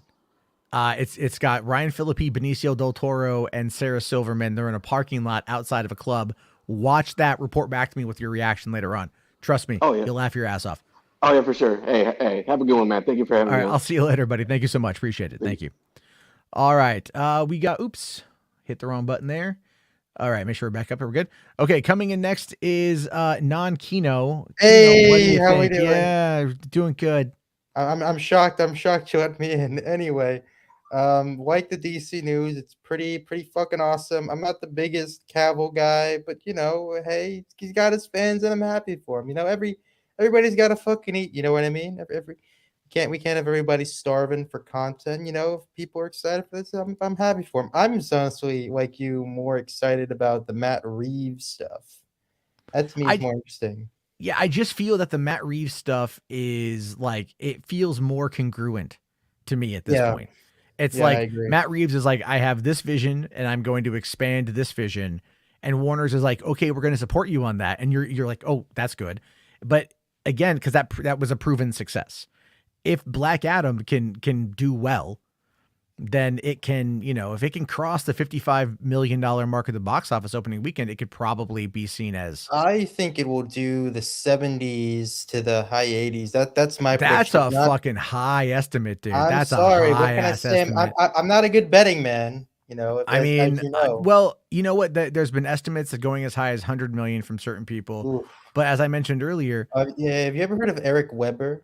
Like, oh my god, if you think you're arrogant, oof, man, dude, you guys. well, I'm arrogant, but I'd like to think I'm No, also but you're not as charming and arrogant as funny. Eric Weber, my man. And Eric Weber, man, Isn't dude. he? Who does he write for? Who does he write for? Oh, he actually is. He's actually friends with Chris Gore, actually. Oh God, no, Scott Jesus Menzel. Christ. I call Chris the Ghoul. Chris Gore is I had to unfollow him finally. I just kind of said, actually, fuck it. I was actually considering writing for him, but then I realized, oh wait, this guy is not a great dude. But Scott Menzel is interesting, and Mendelsohn, of course, I always will defend Mendelsohn. He's like my Kevin Feige. Anyway, I mean, back on topic here. I'm sorry. Wait, Scott Mendelsohn is your Kevin Feige? Yes, he is. You need to get out more, my friend. You need to. I have seen. Broaden your horizons. Are you kidding me, sir? Scott Mendelsohn is the best film critic out there. Are you kidding Oh me? my God. Yes, oh he no, is. I'm hovering over the remove button right now. No. Okay. Scott Meadows has got bad takes, but I mean, look, everyone likes a dumpster fire. Okay, I get it. I mean, we all agree Grace Randolph sucks, though. We can all agree about that. Yeah. I actually had grabbed some Grace Randolph Ooh, tweets from today that are we I gonna forgot. dunk? Are we gonna dunk on Grace We can Randolph? dunk on Grace very quickly, and then I do Ooh. have to get to 5 more people before I wrap up the stream. I'm sorry. So no, it's I okay. am an attention whore. I do apologize. It's okay. So I don't know which order these things are coming out in, by the way. So we're just gonna go through it one by one. So Grace said out earlier today, Man of Steel 2, classic Hollywood studio move, announce the next movie to get you to see the one that's coming out, hashtag Black Adam. A new Henry Cavill Superman movie is totally reliant on Black Adam's box office. I'll do a video later on. I agree with her on all of that, by the way. I absolutely that's do. pretty reasonable. Like, That's a reasonable take. But then her follow-up is where she gets you on that, her follow-up on that is very much the hold on here. It's where's that drop? Well, what do you know? That's the well. I know. I trigger people, especially with this one. Ow! Oh my god! I still love that drop. What is the context of that? That was her Werewolf by Night review. Oh I found that on Twitter. I found that one on Twitter. Grace, Yeah. What are you doing? She says here that one of the reasons I can't make a video now is that some additional news about this should drop by the end of the week. A reality check about where Man of Steel 2 actually stands right now. And of course, as I was trying to say, it very much falls into line with everything. Yeah. It's the, how far away it is. It's very far away. There's other contractual obligations on Cavill's part to get to, as well as getting a script that's good, ready to go. All right. She also says here, the article is to get you excited for Black Adam, plain and simple. It's coming out on Friday. Warner Brothers needs you to go. There we go. We have. She says it needs to match at least Hobbs and Shaw's opening of 60 million. Man of Steel 2 not guaranteed. She's been getting ratioed left and right, but these are are pretty mild takes. That's pretty mild takes. Like, she had like some pretty awful takes on that like Marvel Phase 5 stream. Like, oh my god, she was like spilling like all these like bizarre tea about how Ant-Man and the Wasp Quantum Media was gonna be like terrible or like something like that. I don't know. It was really odd. Yeah, it's I didn't watch her stream on that one, but it was really weird. Like she was like very candid about like revealing stuff about the Marvels and stuff like that. And before I head out, I want to ask you something. Did you watch that She-Hulk finale? I did. Yeah, I watched it. I fucking adored it. That's probably my favorite finale. I really liked it. I really enjoyed it. Yeah. Series, but I do think I think it has the best finale. That's just my opinion. But anyway. Yeah, I need to spend more time like talking about the things that I watch, because I've watched like all the Halloweens. I've talked a lot about Halloween Ends in the last couple days, but I haven't like sat down and like just given my full thoughts about it as a movie. Matt, I would recommend seeing Bros, Woman King, and Barbarian. Those 3 films you got to go see. They're fantastic. They're wonderful. Yes, I want to see all 3 of them. I know Barbarian comes to HBO Max very soon. I'll watch it then. Yeah, it's really good. And Bros will be on digital soon enough. And then the Woman King. That film so much. As a bisexual, that movie really spoke to me. Like somebody that I'm was glad. a writer. You're one of like the 20 people that went to go see it. Yeah, you know what? I am proud to be one of the 20 people that saw it, because I fucking adored it. But anyway, Matt, always a pleasure talking to you. I know we're not the best friends, but I want to fix that. I want to be positive, damn it. Yeah. All right. Well, thank you. Go away. No problem. I love you. I'll see you. Thank you, Nankino. All right. And then also the last Grace Randolph one here. She brings up another good point. If you all love Henry Cavill as much as Superman that much, it's time to prove it. And yeah, if you love Henry Cavill as Superman, you got to go see it. Coming in next is Nick Winstead. Nick Winstead, how you doing? Hey, I'm doing just great, Jarbo. Great to finally be on the actual show. So can you hear me? Yes, I can hear you just fine. I want to pour one out for Walter Hamada. He was in a very complicated role, and it was a very thankless position, especially when you have Ray Fisher pecking at his head. He's a racist. He's a racist. Oh, well, sorry. Sorry things didn't work out so well for you. I mean, it is what it is on that front. I feel Hamada was dealt a bad hand. He did what he could. You can't please everybody. I was actually reading a quote from Tolkien earlier today. That Stephen Colbert, who is not the show host, but a guy who works for Screen Rant, was talking about. He posted a passage that Tolkien had written about how some people really like his work and other people really don't like his work. And that like, you can't spend all your time trying to please the people who don't like it. Yeah. Basically. And it's like, no, And that's the what it is being an Hamadaverse artist. stuff. And I love the Hamadaverse stuff. I liked everything from Shazam and even the controversial ones like Wonder Woman 84. I kind of dug it. I liked I would not argue. I liked the overall message. It was just about being honest, and that's one of the main things about Wonder Woman is about truth. That's one of the main things. Can she admit that she raped that guy? Because that would be admitting truth. That was stupid. That was a dumb scene. You got to admit that was like, why is it? Let me ask you this. It was stupid. Why I didn't realize that until later. Yeah. Like I was watching the movie. I'm all like, that's not his body, you know? And then it would have been cool if it was just like a product of the monkey paw or whatever it was. Well, yeah. Because if the monkey paw can like into dust at the end. Yeah. If the monkey paw can create things out of whole cloth. Yeah. You know, because it can. We showed like it was able to create literal things. And then why not bring back Steve Trevor? But instead they just put him in some random unsuspecting guy that like, this is a guy, by the way, that like everyone saw him. The only person who saw Steve Trevor was her. So when they're looking at like who stole the plane from the Smithsonian, oh, it was this random guy. Who was over in like, you know, I think Libya or Egypt or whatever, like, you know, causing some shit. Oh, it's this fucking guy. Who broke into the White House? Oh, it's this fucking guy. Then all of a sudden Steve Trevor bails out and like the Secret Service is like, who the fuck was this guy doing all this shit? And he just like wakes up and be like, oh, fuck my back. Jesus. Oh my God. Why does my crotch smell like pussy?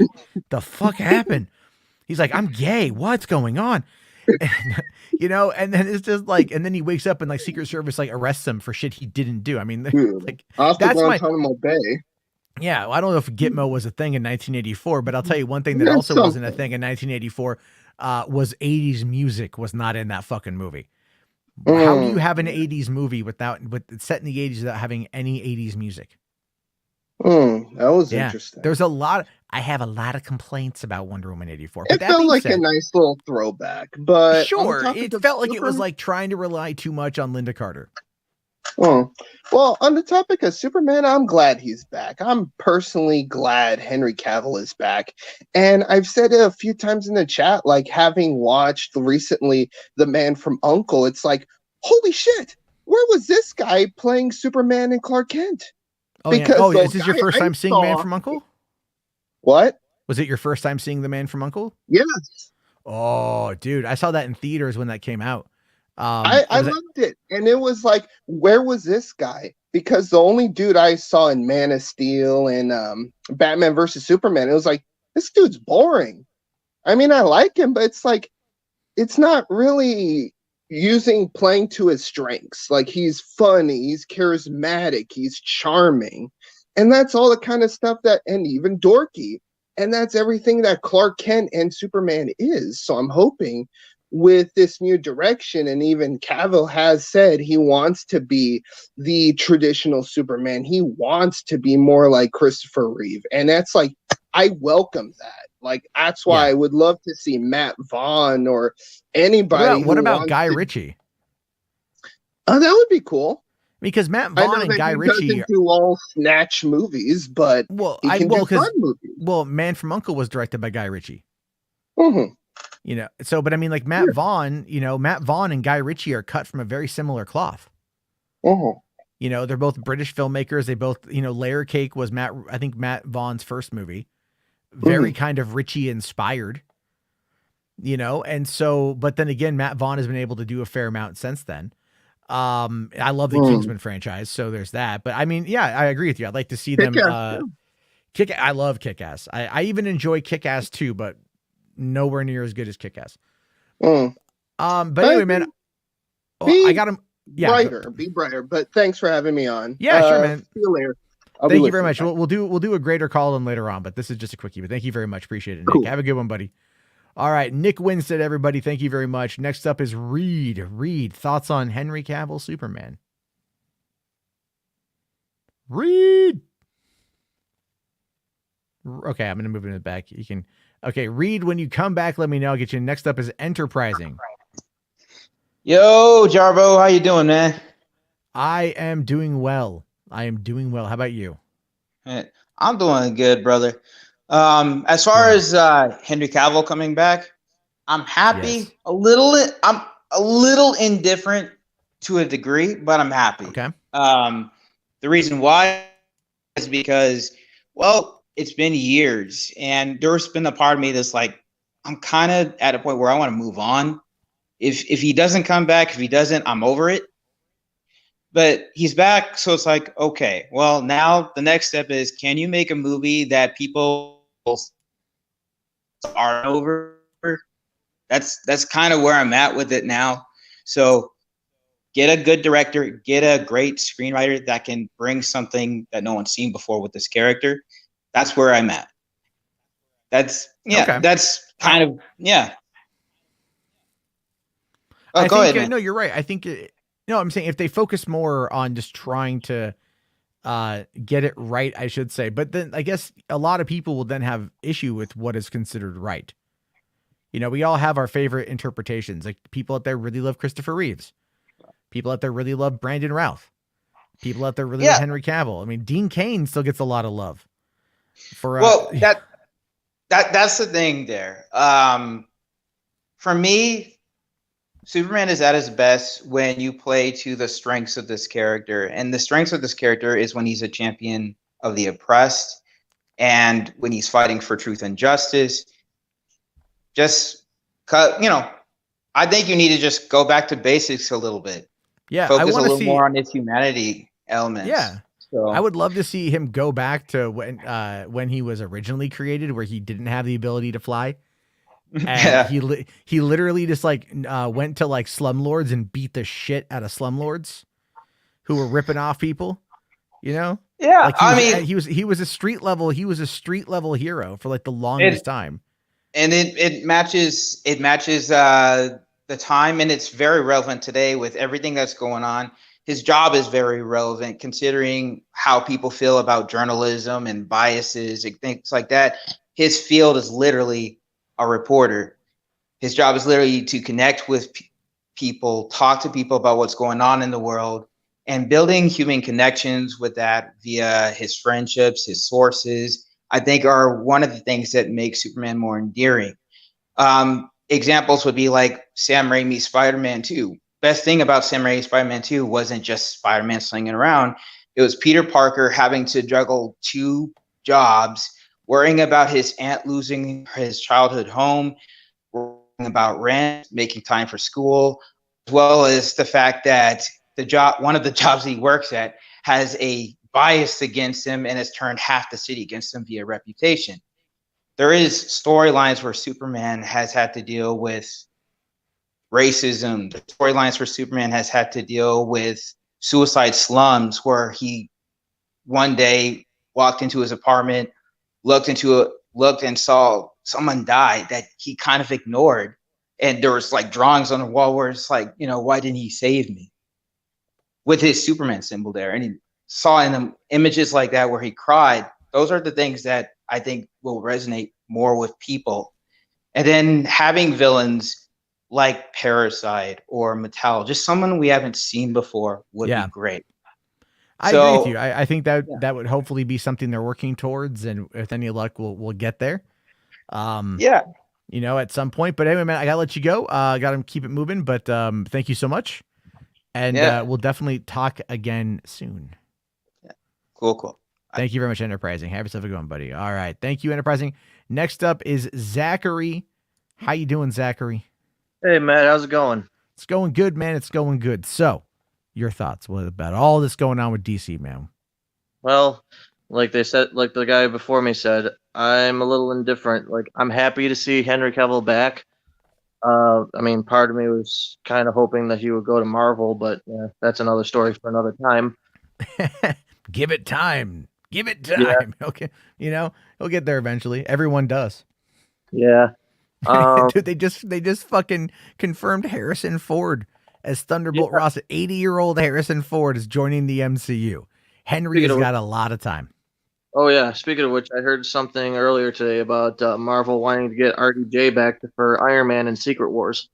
I've been, you know what? There's been that speculation for a long time. I don't think Kang Dynasty will see him, but I do think we'll get Oh, something in Secret Wars. I do think so. Yeah. I agree. I don't know what it is, and I'm a little bit worried, to be honest with you, but we'll figure it out. So, we'll get- so you're indifferent about everything, okay? At least with Yeah. Cavill stuff here. But what about the Matt Reeves side of things? How do you feel about the Matt Reeves universe? I honestly haven't seen much of the Matt Reeves stuff. I haven't seen the Batman yet, so I really got nothing for that one. Oh yeah, you're missing out, dude. I'm planning to watch it. Don't worry. I mean, if you the score is amazing, right? The score is wonderful. It's like the music, the mood, the cinematography. I saw it in IMAX and it was like it was sublime. I loved it. I know a lot of people are just kind of a little bit upset, like it's fucking slow. The movie is just so slow. And then I'm like, it's building up to something. Like Jesus Christ, you know that I don't know. I think where we are as like film goers at this point. There's got to be like a good middle ground. Like my theory is if they were to find a way to cut together like a solid 2-hour movie, right? Like actually make it work as a 2-hour cut, and then have the extended edition that they release on home video that's got like the other hour or whatever of content that fits into what they were trying to do. We would see both sell very well. You know, you get your fear of missing out, the FOMO aspect of going to the cinemas, and you get to go and have an experience, and it's a very truncated or very damn it, what's what I want to use here? It's a curated experience. Then at home you can get the full one. I don't know. I mean, that's probably like a really bad thing, but it's just I don't know. I'm really hopeful for the future of things. But still a couple more guys to get to, and it's getting closer to my bedtime, so I got to let you go, man. But thanks for waiting, and I'll do another call in very soon. Of course. Have a good night, man. Thank you very much, Zachary. Have a good one, buddy. Thank you. All right, and I see Reed has come back. We'll do Reed, and then the man who fucks, which we'll talk about him after Reed's conversation. You know, I see you in the back room. I see you. Yeah, I'm looking at you, buddy. You know you fuck. Yeah, you got a smile on his face. He's all like smelling his fingers. He's like, oh, yeah. I'm kidding. Anyway, we got Reed. What's up, Reed? You finally getting on here? Can you hear me well? I can hear you okay, buddy. I can hear you just fine. I just had to put on the echocation and restart my computer. Oh, yeah. That's definitely, that was the problem with last time. Yeah. All right. I know you we got to get through it pretty quick because I do got to get to bed. Yes. But your thoughts about where things currently are. Henry Cavill back, you good, you bad, what? Well, for me, I'm more of a casual DC fan, but I think it's really good that they're actually finally getting something off the ground for once. And I feel like if The Rock or the Black Adam movie didn't exist, I feel like Warner Brothers would still be in shambles if The Rock wasn't even here. So that's good for him, I guess.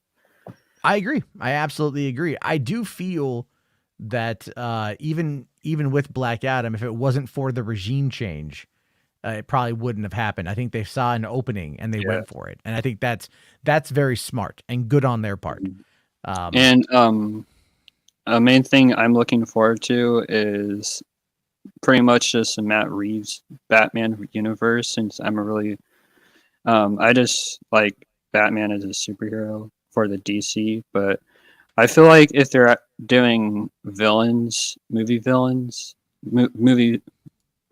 movies, Scarecrow, Mr. Pig, and all that, they're probably just leading up to the Court of Owls and stuff, and which I feel like would be a great idea for a Batman trilogy, where you see all these villains, and then you have the Penguin show, and then they all lead up to one big overarching story for Batman and stuff.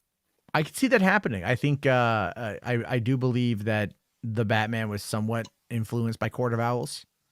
Yeah. So I could see that being a thing, and I think if they're able to pull that off, that could work out really well, and that could lead it to a proper conclusion with this run of the character. Yeah, I agree. So they could find a way to make that work, and I think that'd be pretty good for them. But all right, man. Well, hey, listen. Thank you very much. Yeah. And we'll, obviously I'll do more call-ins. We'll get an open panel, more people talking. as I want to build up the Yeah. show a little bit differently. These are more fun conversations for me than let's just like talk about the news. Oh, So- also, one more thing. I'm doing a project, like a big project this year called Drawing Route 66. It's going to be where I draw different pictures I have from my trip. So, cool. I just made an Instagram account for it, but you can start looking forward to it on my Twitter and Instagram account and stuff All right. like that. You're in the Discord, right? Yes. Yeah, just post it in the Discord. I'll take a look at it. All right.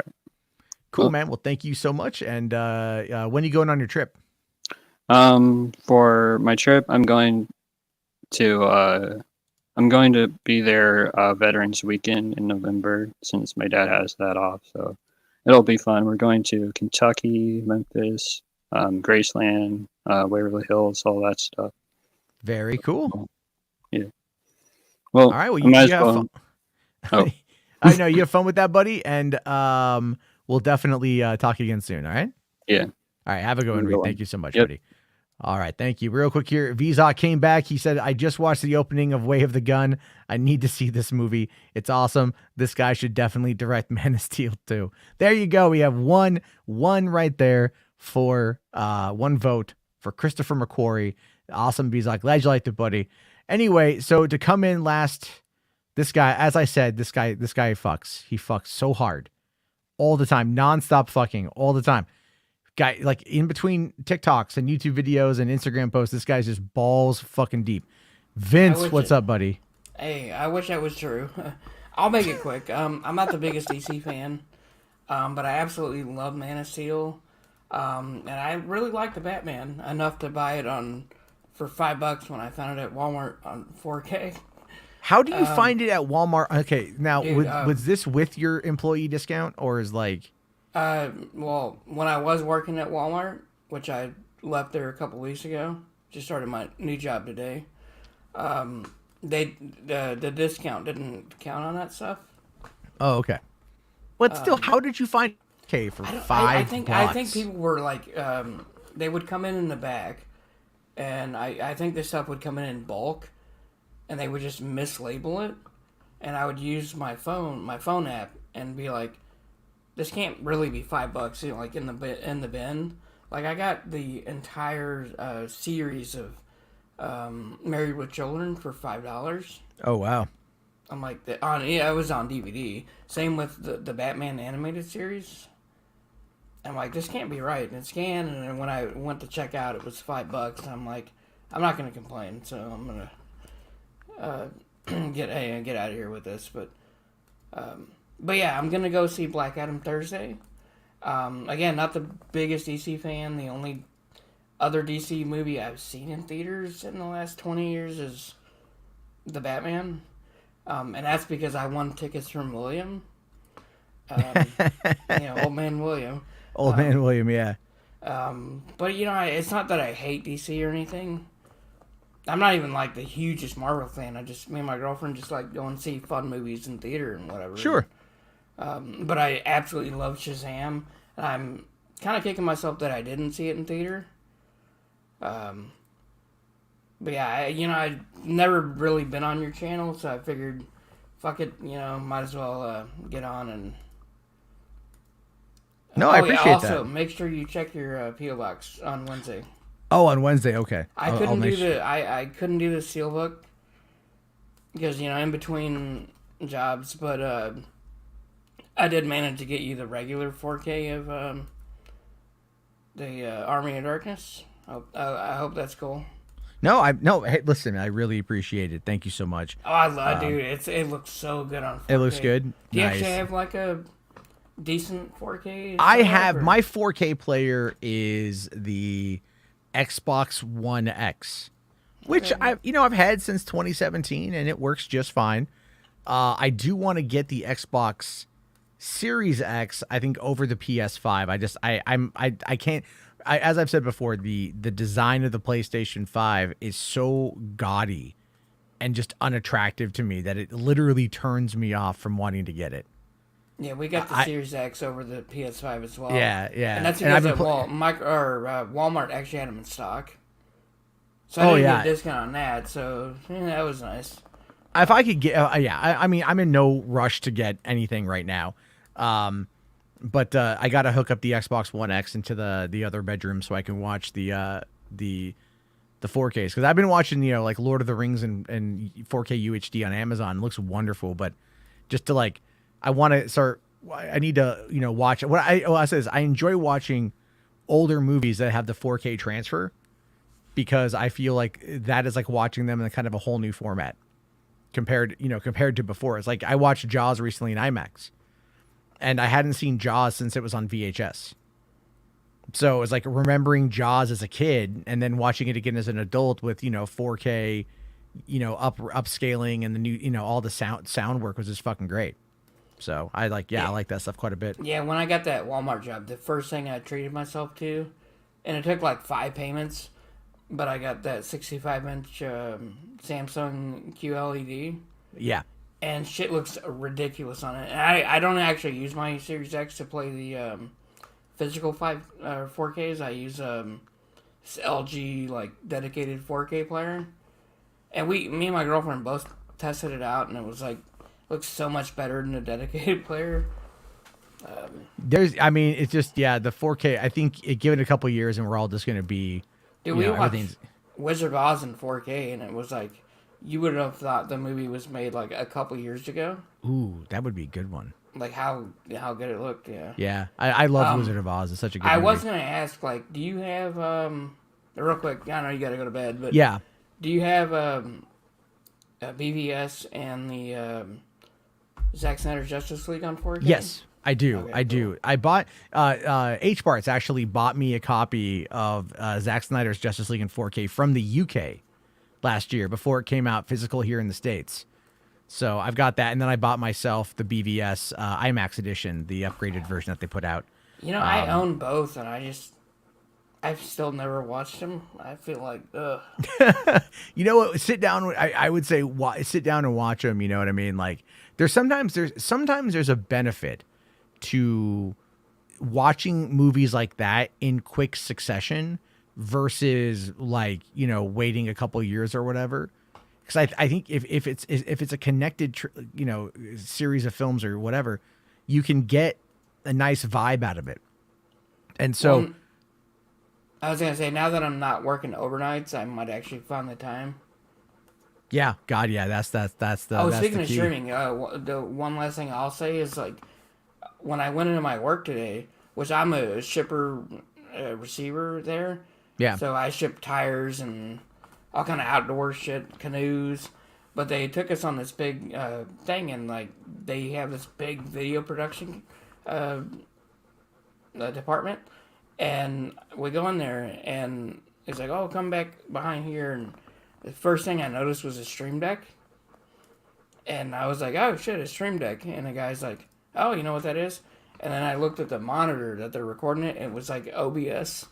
I was like, oh yeah, that's OBS, and he seemed to be like, wow, it's like, you know what that is? I'm like, yeah, if you go on the internet and stream for 5 minutes, you'll figure out what that stuff is. Yeah. And this company puts out I counted it today. They put out 60 videos on their products today. Wow.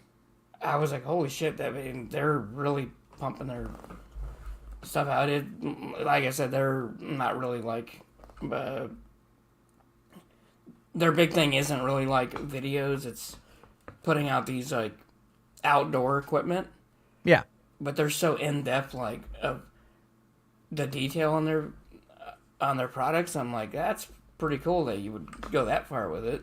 Well, I mean, if you show interest in it, what I would say, if you're interested in that yourself, ask to if they ever need, just offer any help if they need help shooting anything or editing anything, and get your foot in the door on that. And if you start showing that, you start, though they wouldn't, I would bet when it comes to video production, they want to hire people that they know that can do it. So if you start working on it and helping out, you could maybe find yourself in a position to transfer over at some point in time. So just, just a thought, dude, because I saw you talking about that, about the, I think in the Discord, Then the story, yeah. you were talking about the video production side of things, and like I remember, you know, like when I was in film school and like doing all the shit with that stuff, and like how I ended up getting like, you know, I got oddball gigs where one of them was like we went and worked for I shot 10 hours on The Contender, that ESPN show. And so like I was hired by a guy out of San Diego. We drove to fucking Huntington Beach and shot a whole bunch of stuff for The Contender. Was it Sugar Ray Leonard, I think, was the boxer who was there?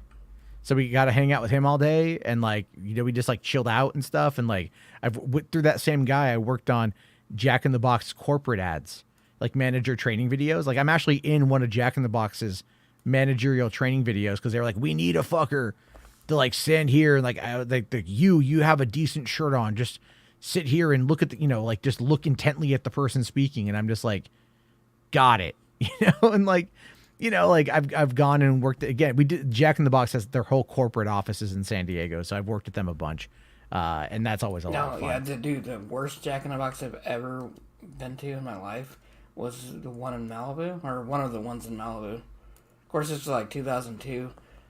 Oh, it was way different back then. Yeah, Jack in the Box was. Yeah, they're still. I mean, they're getting better. We got a few of them up here in Washington. I don't eat there very often, but their chicken sandwiches are pretty good. But hey, man, I do gotta let you go because I gotta wrap it up.